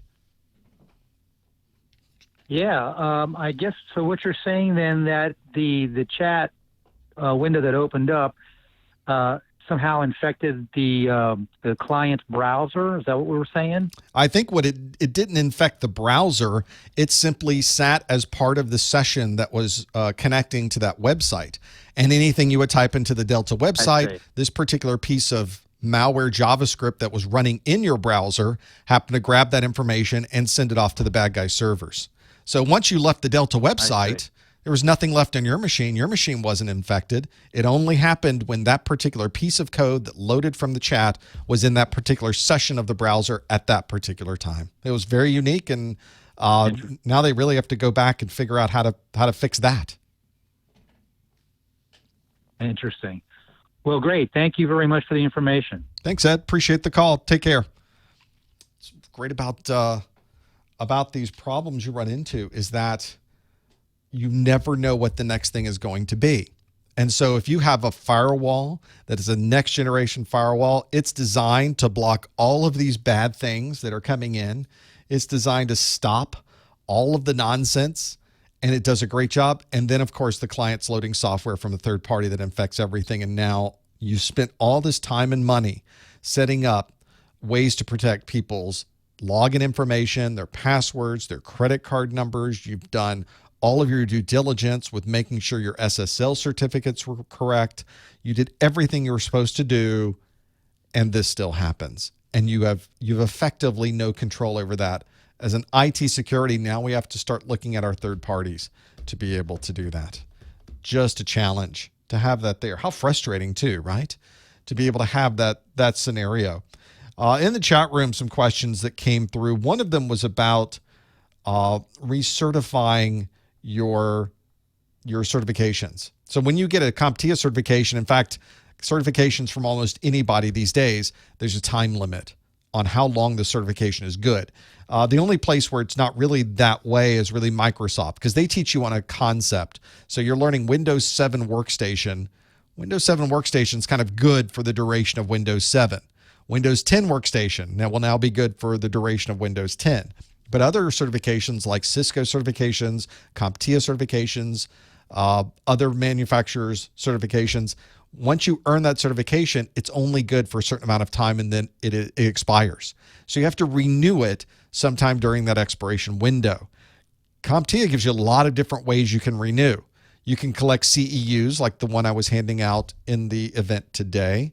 You can take a class and earn CEUs that way. You could take a higher level CompTIA certification, which will automatically renew all of your lower level CompTIA certifications. They have renewal exams. If you love exams, and who doesn't, you could take a renewal exam from CompTIA. One of the things they've done recently, though, and I think this is what most people will be doing, is they will be using CompTIA Cert Master CE, which is kind of an online training session. It's a couple of hours, 3-4 hours, I guess, 6 hours, whatever they say on the website. And they give you scenarios. You have to answer questions and get the answers right. But it's not like it's a do or die situation. There's no one monitoring you. You can take it at your own speed. And once you're through it, you've renewed your certification. You don't have to pay renewal fees. You don't have to pay anything but for the Cert Master CE. So that's probably the least expensive and the least time-consuming thing you would ever have to do to renew your certification are those Cert Master CEs. Those are relatively new, so I don't think a lot of people know about them, but that's another good thing to do, I think, that would allow you to renew the certification. So yeah, you have to maintain your certs. If you don't, your certs will go away, and that's kind of bad to have that there too. It's kind of a challenge. It's an international standard that these certification companies now have to stay with. So this wasn't an idea that they just wanted to make everything expire. They had to, for it to be ISO certified, which, by the way, are the only certifications the federal government in the United States would accept. So it was kind of the feds, it's kind of our government, again, that forced them into this. We could always blame the government for everything. So that's the one that it kind of forced everyone into making sure that all of their certifications would be renewable to have that there. So it's kind of nice to have that. From the chat room, more questions. Let me flip through and have these here. Before I go back to this, because somebody did ask a question about my first IT job, and I'll tell you all about it and how I ended up in jail because of my first IT job. How's that for a teaser? But first, let's go to the phones. To the 650 area code. Are you there, caller? What's your name? He's listening to the stream. Pick up the phone. Are you there, caller? Hi there. Hey, what's your name? Where are you calling from? Here. Sorry about that. No worries. Hi, my name is Rick. I'm calling from Sunnyvale, California. Rick, how are you, sir? What can we do for you today? I'm doing great. Yeah, I know we were just talking about CEs and certifications. And I had gotten my A+ back in 2012, and unfortunately, I did let it lapse. So I guess my question would be, how different do you think the certification would be taking it again from then and now? Would it be worth it? I've been working in the IT industry, so I have work-related experience. But my certification has lapsed. So would it be worth it to retake that test? It's there's really two questions there, which is, has it changed much? And really the big question, would it be worth it? Which is a very good question to ask, actually. So which test or which exam did you take originally? It was the CompTIA A+. Do you know which version? I know it was like a two-part. It was the essentials. Let me check my wallet. I might have the. They usually don't put the version of the exams on the certification itself, but it could be the 800 series back in the day to have those there. And it's one that now the changes between the A+ between then and now are, I wouldn't say they are huge, but there's about a 30% difference in the exam because, of course, at one point we were still studying Windows 2000, Windows NT, back in the 600 series exams. And then, of course, they changed the operating systems through the years, so you learn XP and 7. And now, of course, it's Vista 7 and 8. And I expect at the end of the year when they bring out another A+, it will be probably 10 and something else. Who knows? And, of course, there's now Mac and Linux on the exam, which you didn't have on the exam you took. So there's some significant differences between these exams you have to consider when you're thinking of getting recertified. But the real question is the one, and this came up even last night in the chat on my website, which was, is it worth it? And quite honestly, I can't answer that for you. I can give you some tips and some ideas and some suggestions, but everybody has a different set of career goals. Everybody has a different idea what they'd like to be doing next. And that's usually what's driving us from a certification perspective and everything else we do to be able to get that next job. You mentioned already having some things that you were doing in the industry. You already had an IT job. And so a lot of the A+ is designed to get you that first IT job or get you trained enough in your current job that you can really do what you're doing. It's considered to be an entry-level certification and having that there. So that's, if your goal is to simply know more about what you're currently doing, then maybe getting the A+ certification would be worth it, which was really the question, is it worth it? But you are probably, like most people, you're wanting to get a better job. You're wanting to move and do something more with technology. Maybe you want to do databases or data centers or servers or more workstation work or networking or security. I mean, there's a whole world of different things you could be doing with IT. And so what I usually recommend with people is first decide what you want to do. And we're not talking about what do I want to be in 5 years or 10 years. What do you want to do next? Do you want to learn more about networking? Do you want to work with the network team? Do you want to do more with workstations? Do you like operating systems? Do you want to work more with Linux? Do you like databases? You should, at this point, now that you've been in a while, there are probably things that interest you more than others. And you could start to make a decision about, okay, let's drill down on that. That would be great to have that there. So maybe that's where you focus. Maybe that's where you're able to really get into the details of where I want to go next. So let's say that in your case, networking was what really interested you. Let's go network and get that there and start working on the network side. And so now I need to find out, what are the network managers wanting? What are they looking for? Are they looking for A+? Probably not. Are they looking for Network Plus? Maybe. Are they looking for Security Plus? I don't know. Are they looking for a Cisco certification? But you don't know until you start doing the research. Every organization is different. Some organizations don't want you to have any certifications, so they can hire you inexpensively and train you as you go. So it also depends on the philosophy of the company you're going to work for. And there's advantages and disadvantages to both of those. So it's really a question of, is it worth it? You really have to take a step back and go, what am I doing? And what am I doing? It's one of those questions. What am I doing with my life? What do I want to do? And then figure it out. This is probably one of the, I tell people all the time, this is the biggest advantage in pursuing IT as a career, is that there's never a lack of options. There's always something different you can be doing, which you don't get this in any other field, quite honestly. When you study to be a lawyer, you're going to be lawyering. There's a little bit of differences in the type of lawyer, but that's it. It's about law. But when you get into IT, you've got a huge, broad selection to choose from. And so I'll sort of turn the question back on you, which is it worth it? The question is, what do you want to do next? And do you have an idea? Do you know what you want to do next, Rick? Yes, I do. And thank you. That was very, very informative. And I definitely appreciate your point of view on that. You know, I'm lucky enough to actually work for a small enough company. I work IT at an audiovisual company. And so I get to do a broad amount of things, and I've kind of got my feet wet in doing, help desk all the way up to some sysadmin networking stuff, and deployments, and even done some network consulting for some school districts. And yeah, I mean, I think definitely the networking side is what interests me. I definitely think that would be probably the way to, from what you've said, the next thing to pursue. Also recently, dual booted Linux Mint on my laptop and been just trying to learn the command line more and learn Linux more, and just put the Metasploit framework on there and want to play around with that. There you So go. yeah. This is great. So there's some of the things that you can immediately now do. You can go out to dice.com, monster.com, careerbuilder.com, wherever people are going these days to find jobs, and look around the jobs in your area for network, maybe entry-level network administrator, junior network administrator. Find out what they're asking for. Look and see what they want. It would probably behoove you and anyone else who wanted to get into networking. And I love the idea of anyone getting into networking, because I think it's a piggyback to everything else in IT.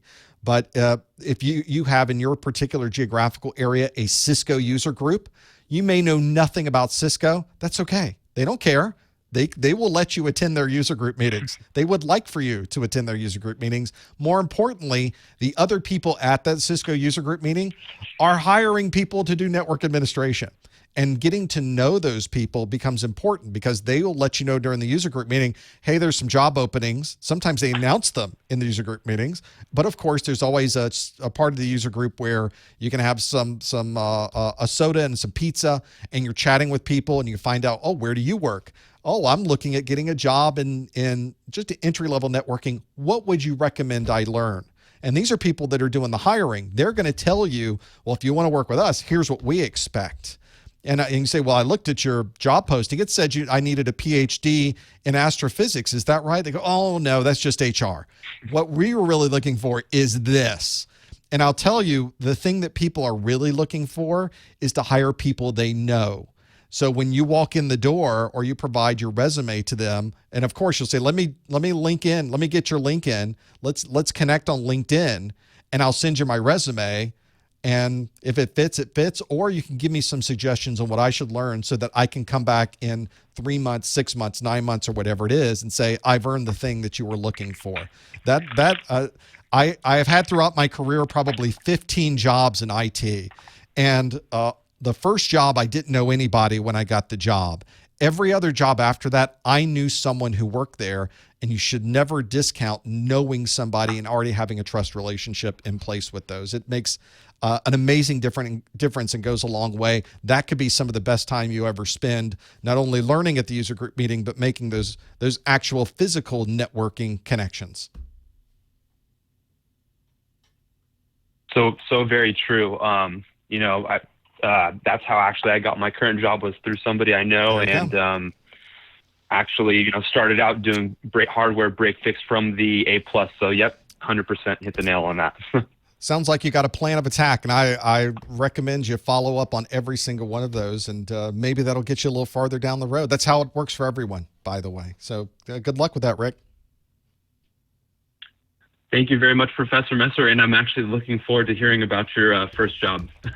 Yeah, let's talk about me being in jail. Thanks, Rick. I appreciate the call. Let's just go to that right now, since I always had a tease there before the call about me going to jail. My first IT job. Now, I've had many jobs. My first job was actually working in agriculture. I had a hoe in my hand, and I was hoeing a blueberry field for 6 hours to 7 hours a day. That was a tough job, but it had nothing to do with technology. Just had to do with trying to make money. And then I worked at a video rental store. At one time, we used to have movies on tape. It was a videotape, and people would rent the physical videotapes, and they would take them home and watch the tape. It was sort of a mini on-demand, very slow on-demand. And then they would bring the tapes back when they were done, and they had to rewind them.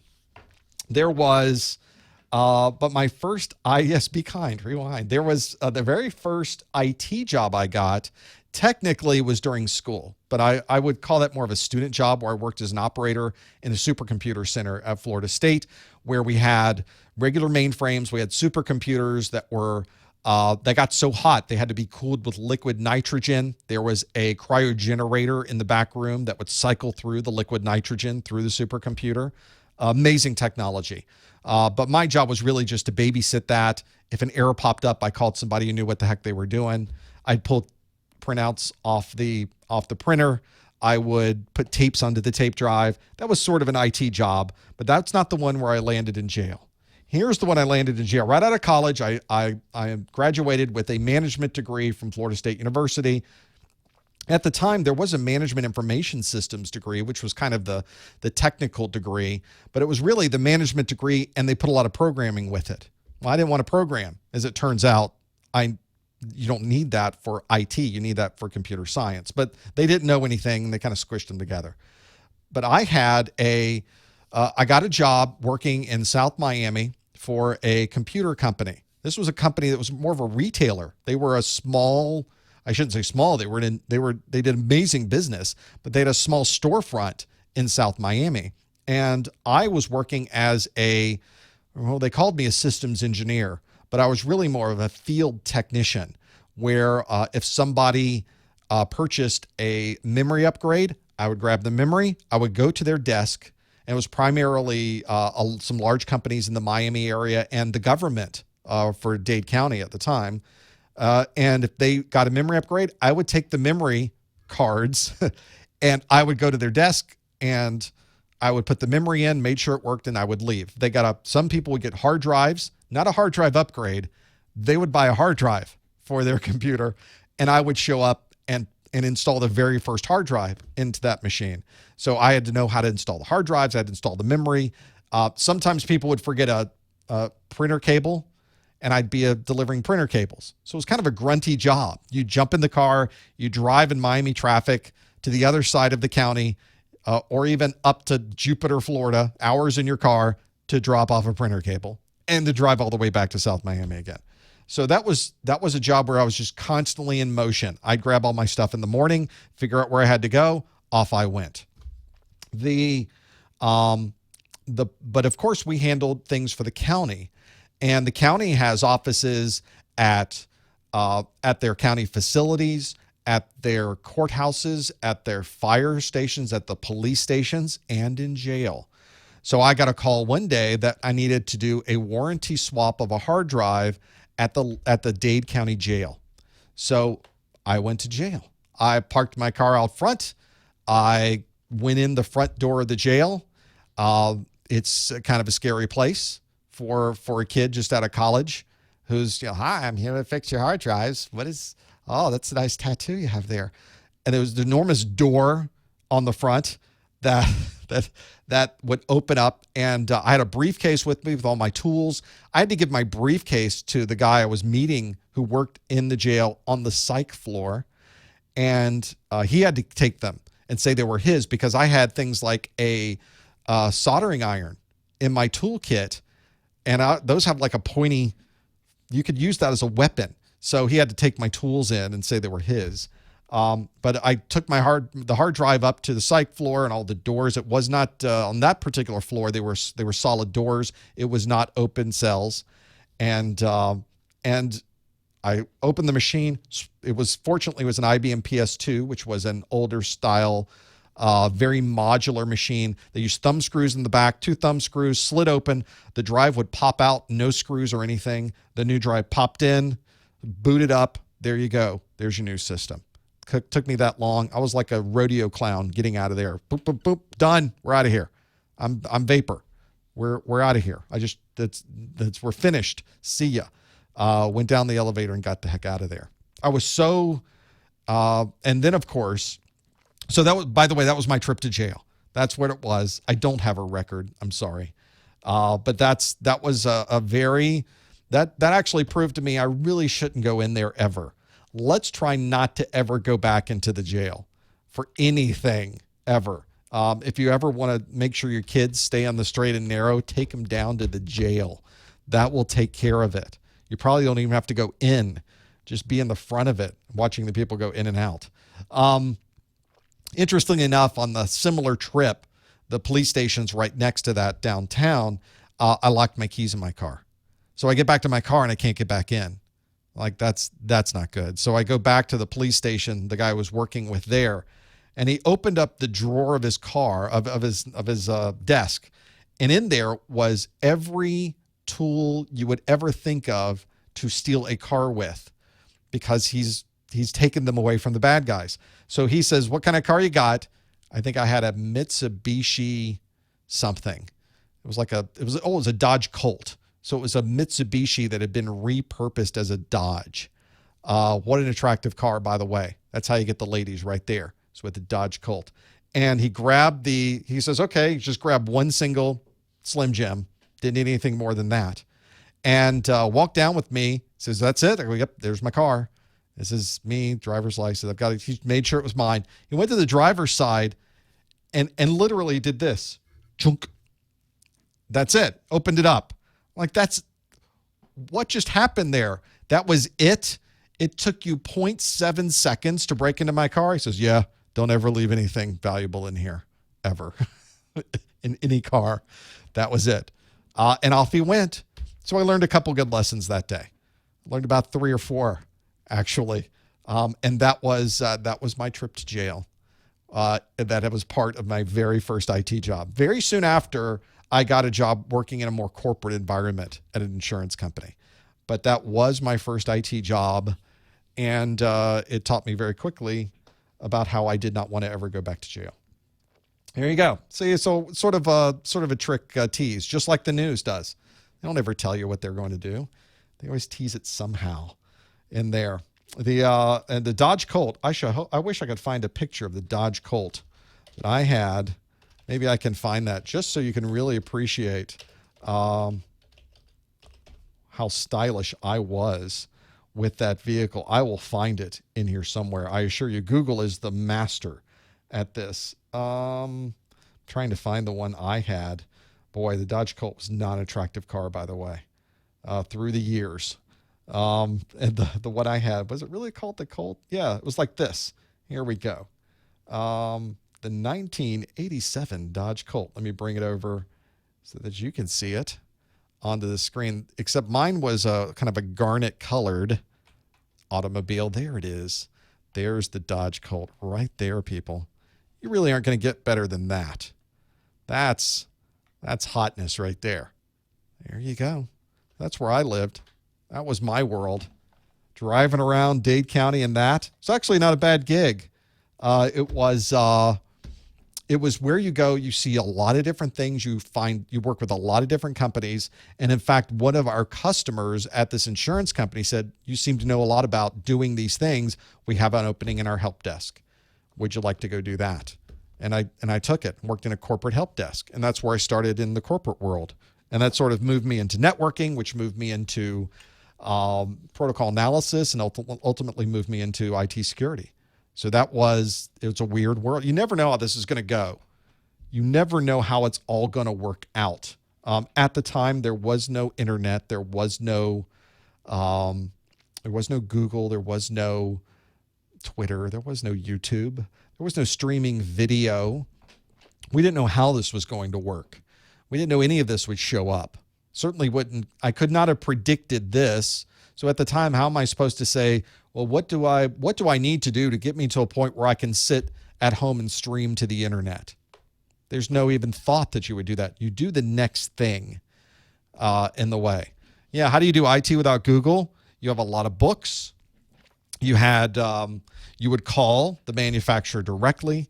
You would call people you knew on your phone, because even mobile phones at that time were not very common in your automobiles. I had a big one that I would stick in my car, but you wouldn't dare use it. It was so expensive per minute to use.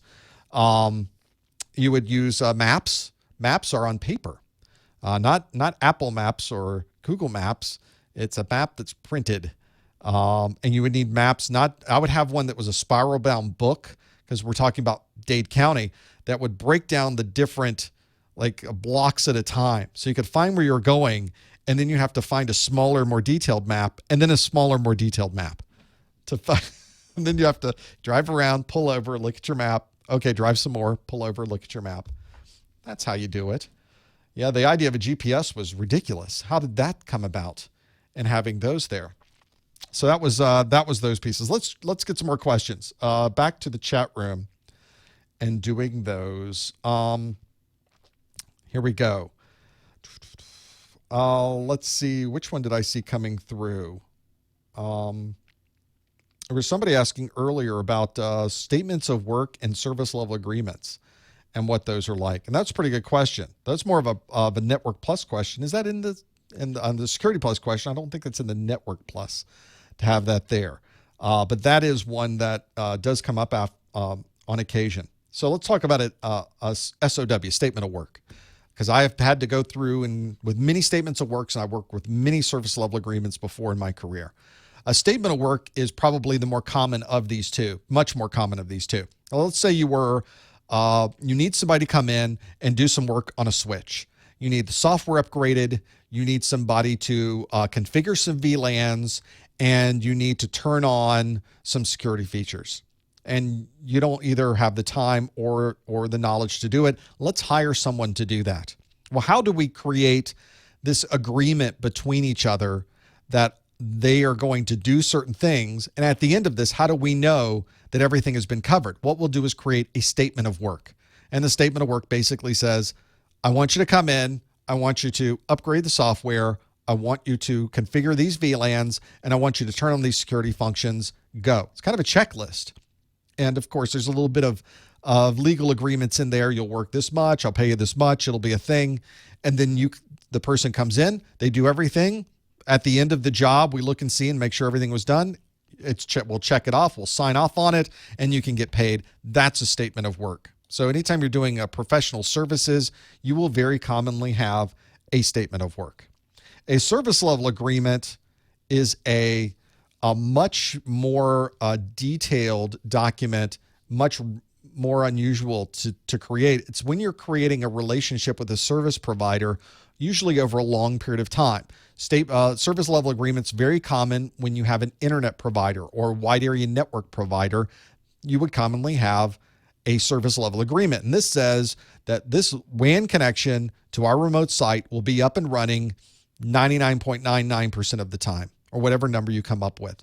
If there's an outage, the outage will be restored within 2 hours, let's say. If there is a piece of equipment that goes bad, the equipment will be replaced on site within 4 hours.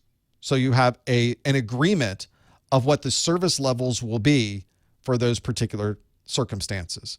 Now, if those particular service level agreements are not met, if suddenly your router goes out and the provider says, we have agreed that we will be there in 4 hours, and it takes them 6 hours to get there and swap it out, they didn't meet their service level agreement. And they're probably in the service level agreement somewhere will be a statement that says, if you are not able to meet these agreements at any time, here are the penalties for this. Maybe it's a financial penalty. Maybe it is a credit back on your account, something like that. So there are usually stipulations in there. It's a formal document. It's a contract between two organizations. Legal departments get to wrangle over it. And then finally, both sides sign it. And there's your service level agreement.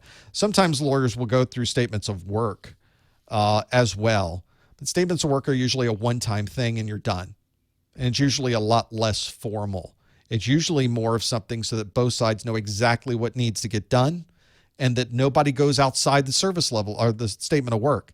You know, what if the person arrived on site and they go, oh, while you're here, could you also just configure this in my router? You can say, hold on, not getting paid for that. It's not in your statement of work. And everybody say, yeah, okay, I'll do another statement of work, or we'll add on to the statement of work. I'll pay you some more money. So very much common to have that statement of work there. And it can save you. As someone who is a contractor doing something technical, it can save you for sure. And I've done many firewall replacements. We've thrown out the old firewall. We put in a new one. We had to convert over rules and put them into the firewall. There was, things have to be done. And all that has to be listed out in the statement of work. Have that there. Question in the chat room, is the N10007 easier than the N10006? I would say that the difficulty level on both of those exams is probably pretty similar. CompTIA really doesn't change the difficulty level between the exams. Is the content different? Slightly different. Not a huge number, not a dramatic difference between those two. The N10006, pretty similar to the N10007. Some topics have been changed. Some topics have been removed. Some topics have been added. So they're not identical. You can't study from N10006 materials and expect to do as well as you should on an N10007 exam and vice versa. So make sure that you're studying from the right materials. But the difficulty levels are pretty similar. When you look at the differences, and you can do this now, grab the 2 exam objectives from the CompTIA website, compare them to each other. If you do that, you'll find they didn't really change very much. Now, I was coming off looking at the Security Plus exam that was just updated a couple of months ago, or no, into last year. So a few months ago, they updated the Security Plus exam. 60% of that exam is new. 60. Like more than half of that exam is new content. So if you were to take the newest Security Plus exam and you studied for the old Security Plus exam, you're going to fail. Now for Network Plus, fortunately, not quite as bad. For Network Plus, I haven't done the calculations on what's new. I have listed out everything, but there wasn't much that was different. Maybe 10, 15%, maybe 20, probably not even 20, if I had to guess there. So that's one that is pretty useful to know on Network Plus. And so I can tell people, if you've already been studying for the NTIN 006, keep studying, because you've got until the end of August to complete that exam. Some people, though, they just want to take the newest one. They just want to make the leap. They're like, I know I've been studying for NTIN 006, but I really, really, really, really want to take NTIN 007. And for the Network Plus exam, okay, most of the old NTIN 006 stuff is going to be in there. You're only going to have to learn the new things, and there's not that much that's brand new in that version of the exam. If somebody did that for Security Plus, I'd say don't do that. That's a bad idea. But for Network Plus, I could almost understand either way on that one. Not really a big deal to have that there. Let's do more questions from the chat room. There's another one there. The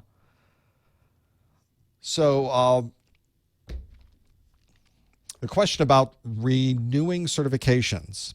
So if your certification expires, if you go 3 years and on 3 years and 1 day you want to renew, well, that's too bad.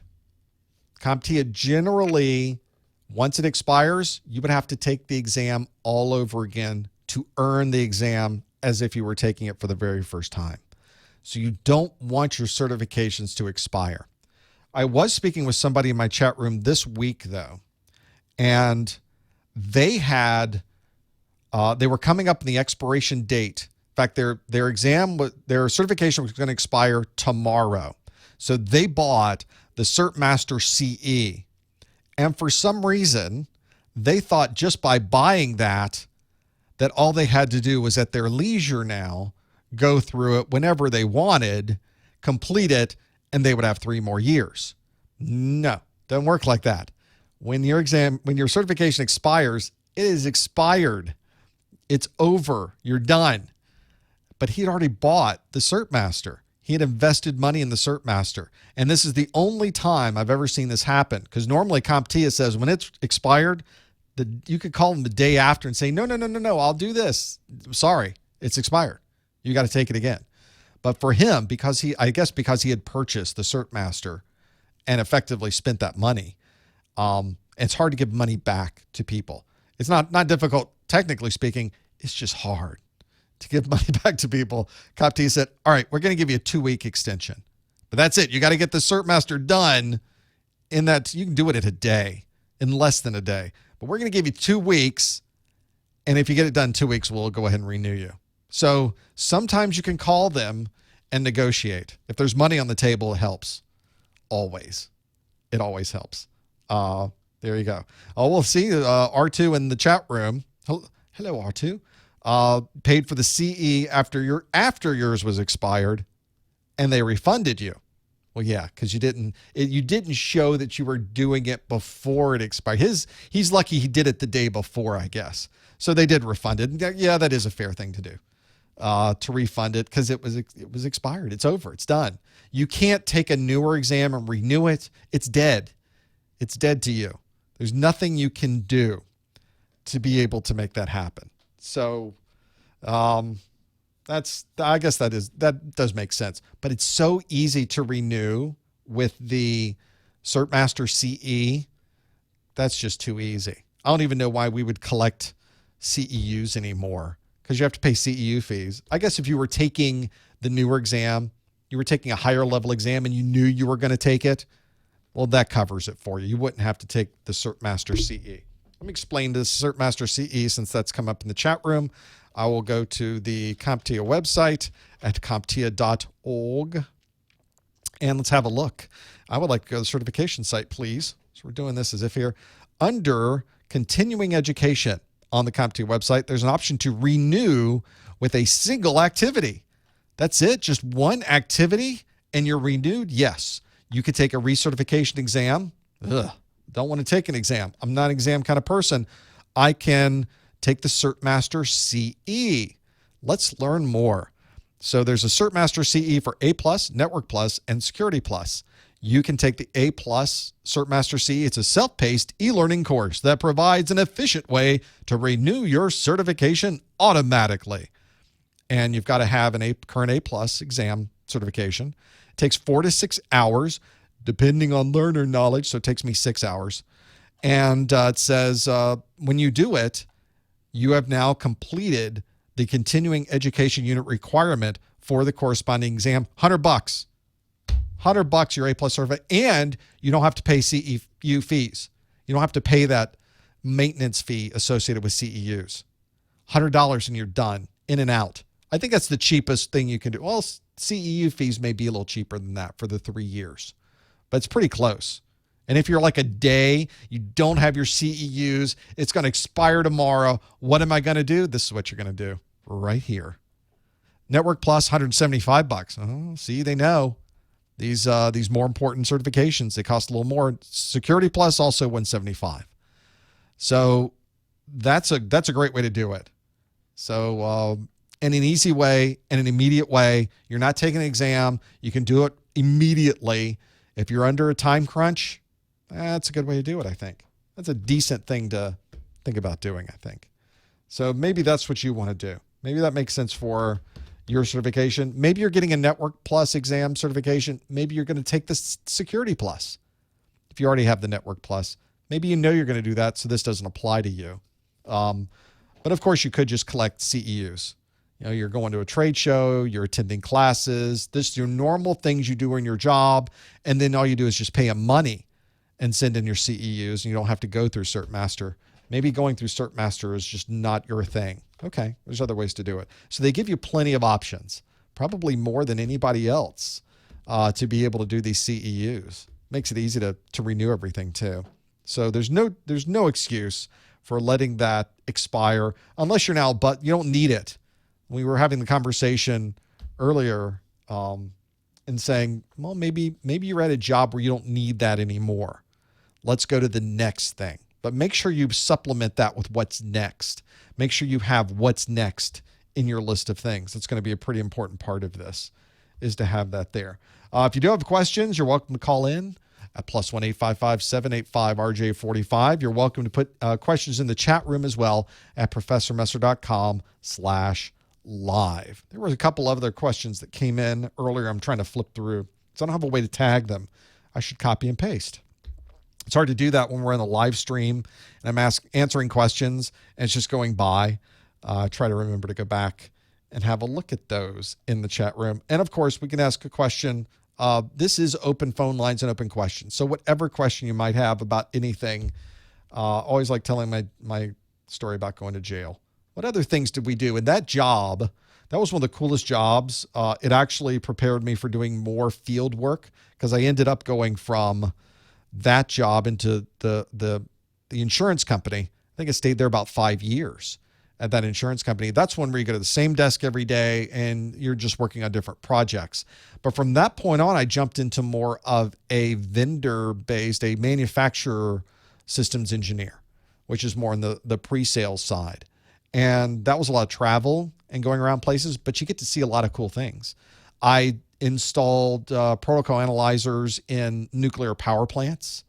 And it's pretty cool to go into the nuclear power plant. You have to go through the metal detector. There's a wall there with a window on it. You're going through the metal detector and you're like, oh, they're watching me. But then you walk into the room where that window was. It was a guy with an M16. Now, he wasn't just watching me. He is there with a gun watching people come into the place. And I've got all my sniffers, and we're going in installing distributed sniffers. And that was pretty cool because you're in the nuclear facility doing all those things. I did some work with networks in beer companies.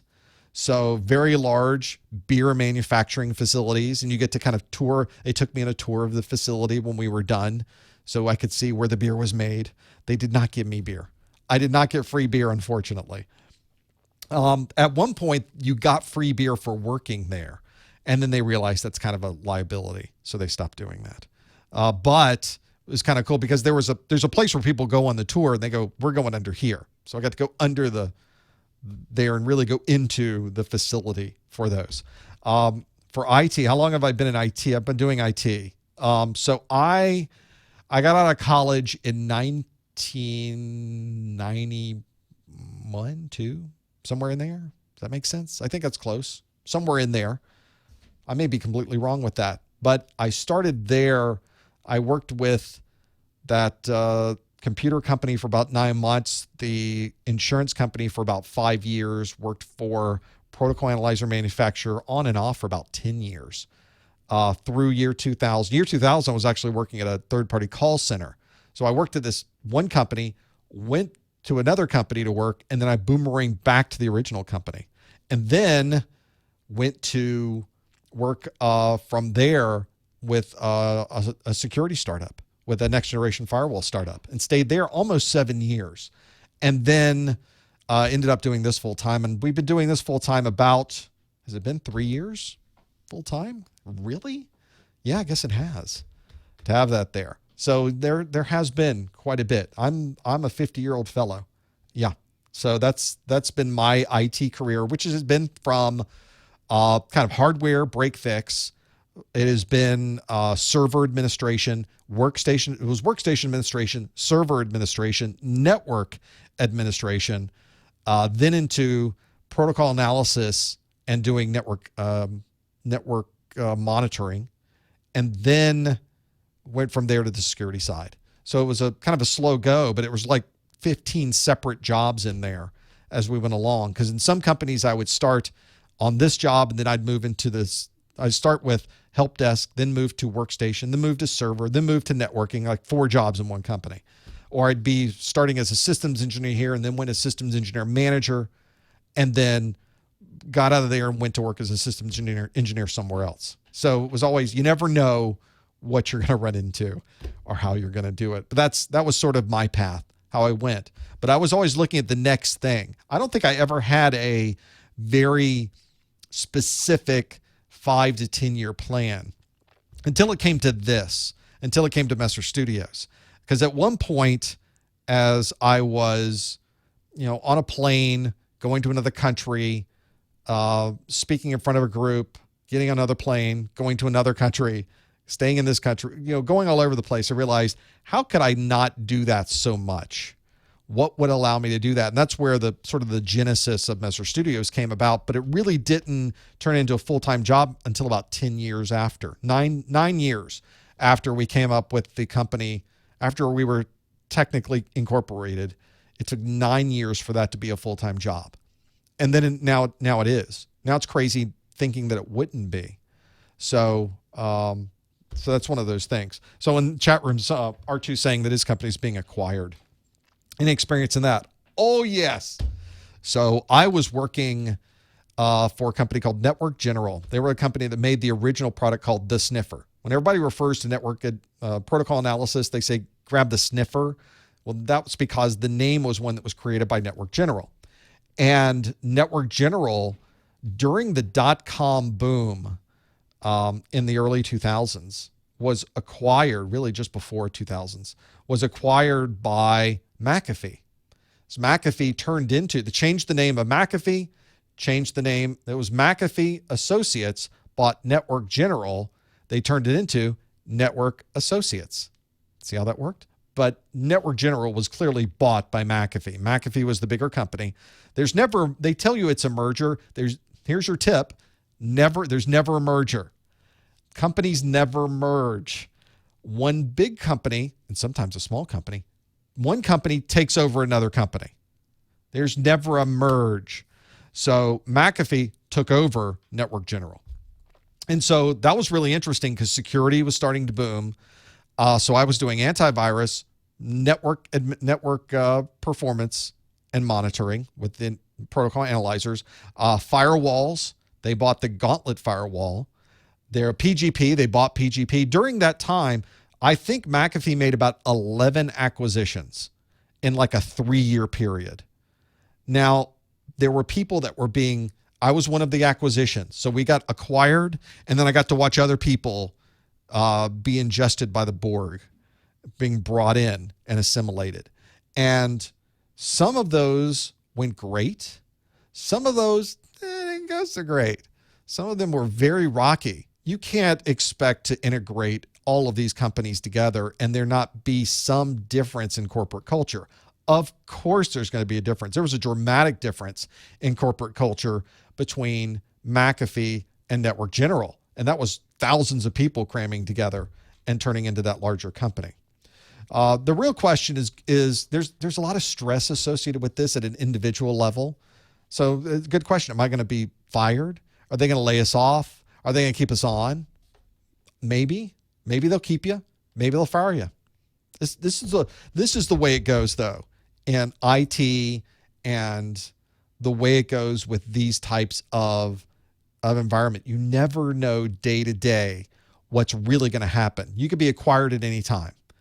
And I think I went from every other job I went to was one of those.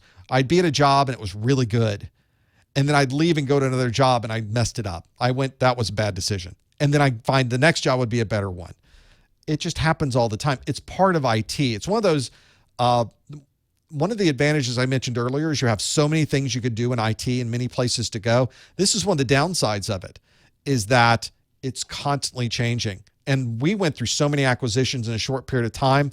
I'm fine with acquisitions. Now, if you're going to fire me, fire me. If you're going to keep me. I'm fine either way because I'm going to go do something else. You should always be ready to go do the next thing, whatever it is. Nobody stays at a company for 30 years anymore and gets a pension and retires.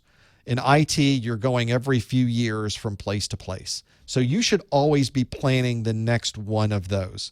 The companies, they know you're going to do this. They tell you that you're their most important asset.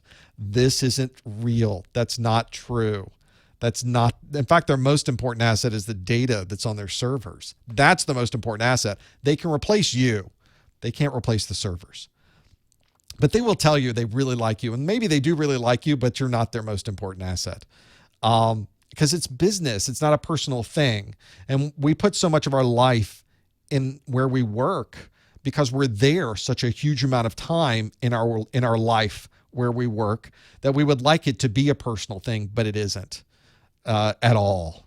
And you should not treat it that way. If they treat you nice, you could treat them nice. You could give them, some time and some effort, and you want to do a good job. You want to learn things. So there is a give and take. But ultimately, they could come in tomorrow and go, guess what? We've just been acquired, and they outsource IT. So all of you are going to be getting a new job somewhere else sometime. Thanks for being here. Drive safely. Okay, we'll give you here's $1 on the way out. There you go. Get some coffee. Take care. That's what happens. That's just normal business. And it's not personal. Sometimes it's personal.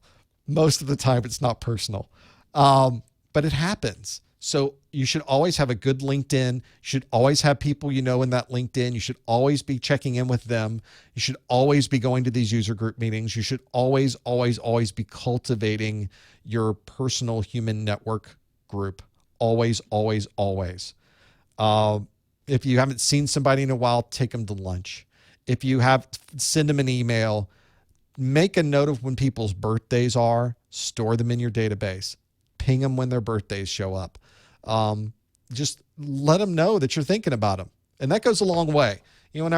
Today we don't have time to keep track of everybody and spend time with everyone. And we just don't. But it's nice to say, hey, we thought about you today because we ran into a thing and it reminded me of when we screwed everything up at that other place and we laughed about it now. Hope you're doing well. Take care. That's all you're looking for. That's all you want. but have that next step. If you got fired today, what would you do? Just say that to yourself and figure out the places you would go next to look for jobs, find the job, contact people. You're spread at that point, you're throwing the net out. You're getting on LinkedIn and contacting all the people that you know, saying, we just got acquired. They're bringing in different folks. I'm looking for a challenging place to work. Maybe you know of one. And if they don't have one, maybe they do know of one. That can help too.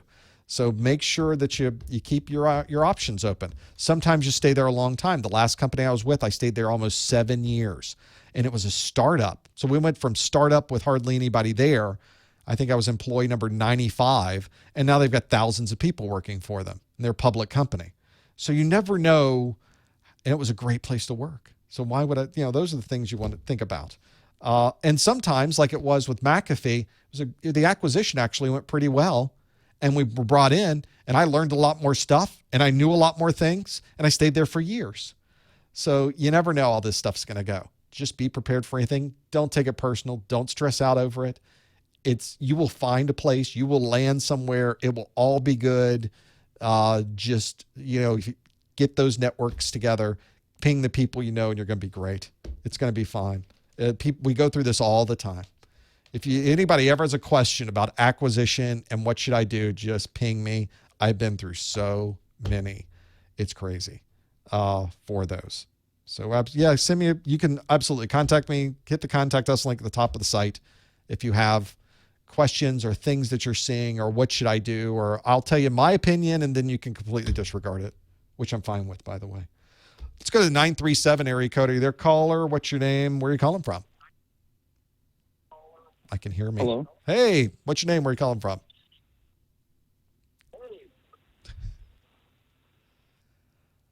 Go ahead, caller. You can listen to me and not the stream. It would help you immensely. Oh, wait. Is this me right now? It is you right now. What's your name? Oh, okay. My name's Clint Young. Hey, Clint. Thanks for calling. What can we do for you? You might want to turn that stream down a little bit. Yeah, I will. I'm just going to step out of my classroom real fast. I'm sorry. Yeah, my name's Clint Young. I recently got my A+ certification. Great. And I'm trying to figure out if I want to get more certs or go to college. Do you think is it possible I could get an IT job straight out of high school if I have like my Net Plus and Security Plus? You could. It's going to be much harder than someone who has a formal degree, than someone who has experience, than someone who knows somebody else who's working there. But it has been done before. Oh, okay. But it's going to take a little bit of extra effort on your part. I usually tell people when they're interviewing or when they're looking for a job, they need a foundation of things. One of them is a formal education of some kind. My degree is in business management. Has nothing to do on a technical level, but that 4-year degree showed people that I'm trainable, at least at a very basic level. Oh, he can learn stuff, and he made it through 4 years of school, so he must be somebody we can work with here. Probably at least smart enough to do this job. The other thing is that you have some type of experience. This is hard to do if you're in school, because there's really not a lot of places you can go to get really good experience. You would be only working part-time at best, and most of the time it's for a job that probably doesn't technically relate to what you're trying to do in life. So sometimes that's good, sometimes that's bad, but it's one of those problems where you don't have experience until you have a job, and then you don't need it anymore because you have the job. So that's always a challenge, but it's one of those things you have to consider. Certification fits in there. Certification doesn't replace a formal education. A formal education doesn't replace certifications or experience. There is a value to certifications, but that value is going to be based on who's doing the hiring, not necessarily on what you think the certification is worth. And some people don't care about certifications at all. Some people don't care about experience at all. Some people don't care about a formal education at all. It just depends on who you're talking to at any particular time. And the fourth one I mentioned here already, know people in the industry. And if you don't have any of those other three, or a minimum of those other three, you really need to compensate between those four things in some way. going to a user group meeting. Go to a Microsoft user group meeting. Meet the people who are there. Meet the people that are managing the help desks or know the people that are managing the help desks. Get to know what they do. See them every month at these meetings. Join their LinkedIn account. Link in with them. Ping them every once in a while. Ask them questions. If I wanted to work for your company, what would I need coming right out of high school and having a certification with A+? Is that enough? And they will tell you, no, here's what we'd like to do. Or they'll say, yeah, we've just hired somebody like that. That would probably work. I also tell people set up their own labs at home. If you want to work in an environment that has a Windows domain or you're doing routing and switching, then you need to have a Windows domain at home and you need to do routing and switching. So set up a lab, set up some VMs, set up a Microsoft Windows server, set up your own domain, connect to the domain with other VMs, be able to manage these people in and out, set up some security controls, set up some shares, do some scripting, learn what the people are doing in the real world with those systems, and do the same thing in your lab. And I didn't mention this earlier, and it's a good time to bring it up. Whenever you sit down and have an interview, you should have stories to tell. You should have stories about what you set up in your lab and what you found. You should the process you went through. You should have a story about the time you were working with this network or you were helping people install a network and the problems you ran into and how you resolved those problems. You should have these stories that talk about how you found that particular issue and how you persevered through it, how you resolved it, and how you got to where you're going. That can help people understand what you know better than a degree or certification or experience or anything else. You know, you have to be able to apply everything you possibly can. And if any of those things are missing, you're going to definitely want to compensate with any of the things you do happen to have access to. And eventually you'll get a nice grouping of all these things together, but nobody has everything straight out of the door. But how can you be better than anybody else? That's just a couple of ideas. What do you think, Clint? Oh, wow. Thank you. I was working on getting my Network Plus. I've been studying all year. I've been like cramming your videos in last few months over Network Plus, and it's really helped me in all these practice exams. I'm still trying to decide if I want Security Plus because that's what I'm going after next. But I plan to go to college right after high school. I was just trying to figure out if I want an IT job after high school. Yeah, figure out what you'd like to do. There's plenty of great resources. If you want to get into doing more with Windows operating systems and workstations, you can download some pre-built VMs available at modern.ie, MODERN, as in the modern world. Modern.ie will take you to a Microsoft website where they just give you the VMs to download for free as long as you're using them for a lab or test environment. If you want to learn networking, Cisco makes their packet tracer product absolutely free now. You don't have to go to a Cisco class, and those are incredibly useful. You can instantly build out a virtual network with routers and switches and workstations and servers and be able to configure switches and VLANs and routing and static and the dynamic and everything in this virtual world. They give that away for free. It's Packet Tracer, and it's on the Cisco website. So there's two things you can immediately use to start building out some of your knowledge and be able to walk into an interview and go, oh, yeah, I just set up a network like that, and here's how we did it. It's a great way to do it, and it doesn't cost anything. Wow. Should I show them the packet tracer? Is it okay to bring my laptop or something like that in the interview? Is that appropriate? Sure. If somebody's asking you, tell me about your lab, they want to know. Usually it's a geek on the other side of the desk who'd like to know, tell me about what you're doing. What have you found? Did you say, I set up a honeypot, and here's what I saw come through. Here's the last day's worth of stuff. Look at all this stuff they were trying to do. That's intriguing. It's a great conversation, and it shows you know the stuff and you've set it up and you're working with it. Okay, well, thank you. I was in class. I'm sorry. I wasn't expecting to, I figured why not. But thank you for everything. Absolutely, Clint. Good luck with that. Let us know how it goes. Yeah, thank you. Thanks for calling. There's plenty of resources out there. Maybe you can get a physical machine. When I was in Clint's position, I was in high school and I was in college, computing equipment, it's expensive. You're lucky if you can afford a taco. You're trying to eat cheaply. You're trying to buy beer. There, let's get right down to it. You're saving your money for alcohol. And what you really don't have money for is to spend hundreds of dollars at a time for equipment. But a lot of these days, it's all virtual. As long as you got a laptop, the world's yours. You can do a ton of things on a laptop these days.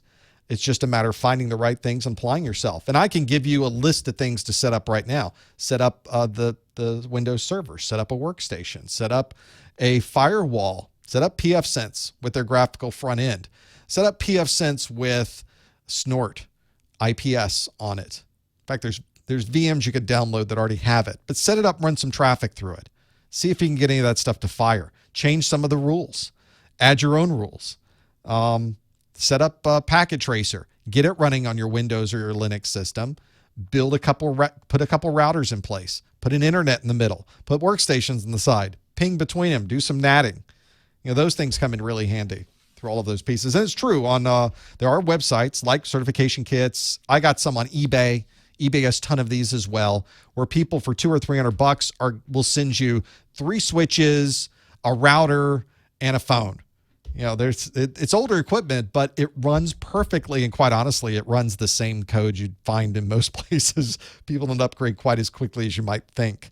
And you're learning with real equipment. But if you don't have the money, a ton of it's already in Packet Tracer. It's a good way to do it and have those things there. Back to the phones. The 706 area code. Are you there, caller? What's your name? Where are you calling from? Edwin. Hello, Edwin. Thank you for calling. Yeah, from Pittsburgh. Oh, excellent. Welcome. What can we do for you?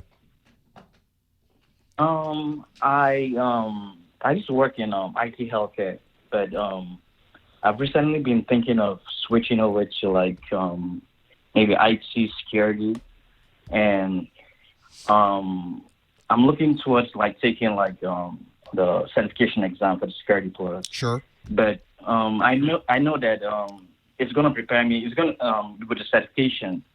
It's gonna give me a ground, base knowledge and concepts and everything. But just like you said, you spoke to your previous caller.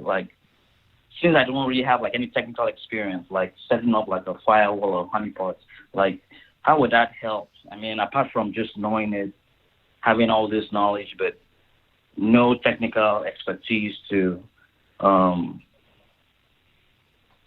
set up all these things for an entry level job. How would that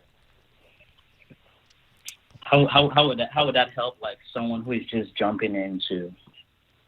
So what are you doing today? And you said healthcare. Is it the IT side of healthcare?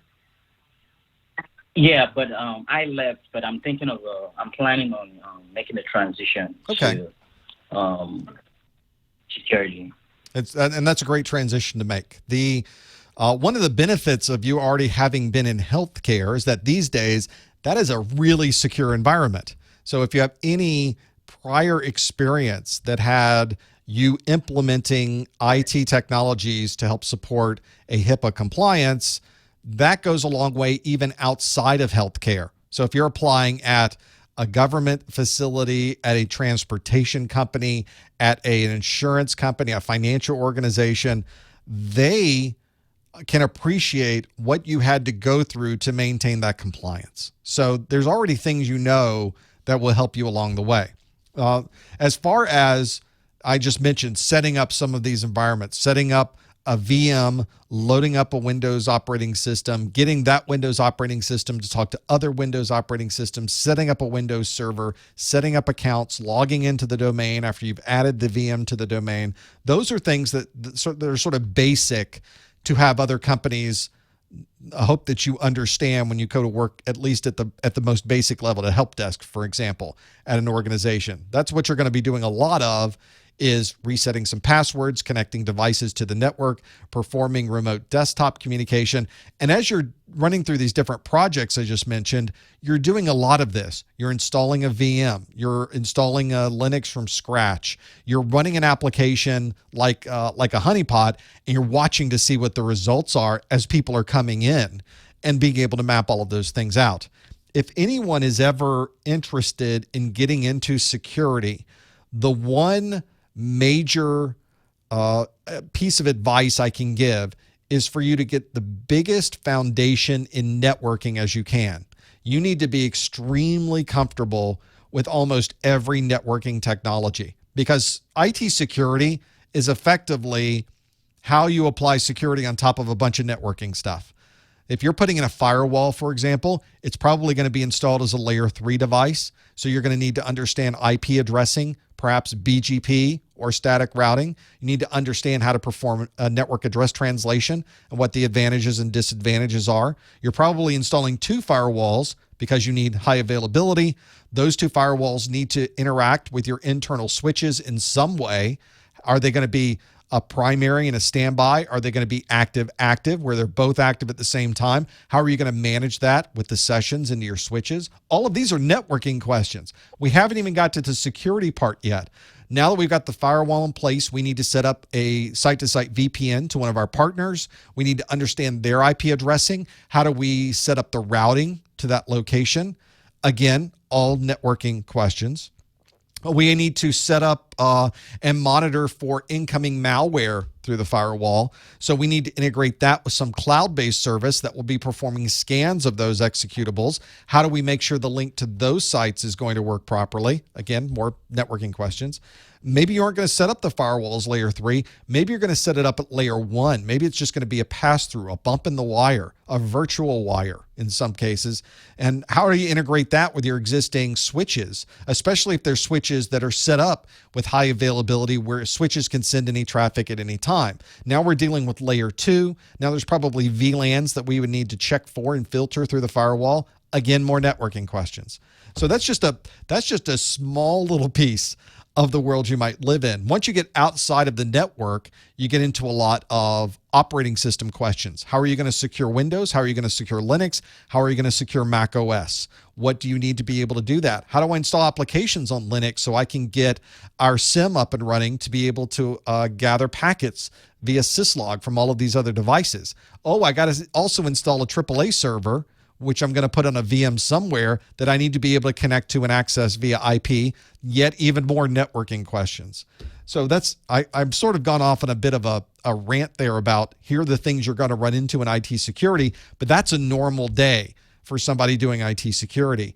And a chunk of what I just said had very little to do with actual security. Security is what you layer on top of all this networking stuff that you just did.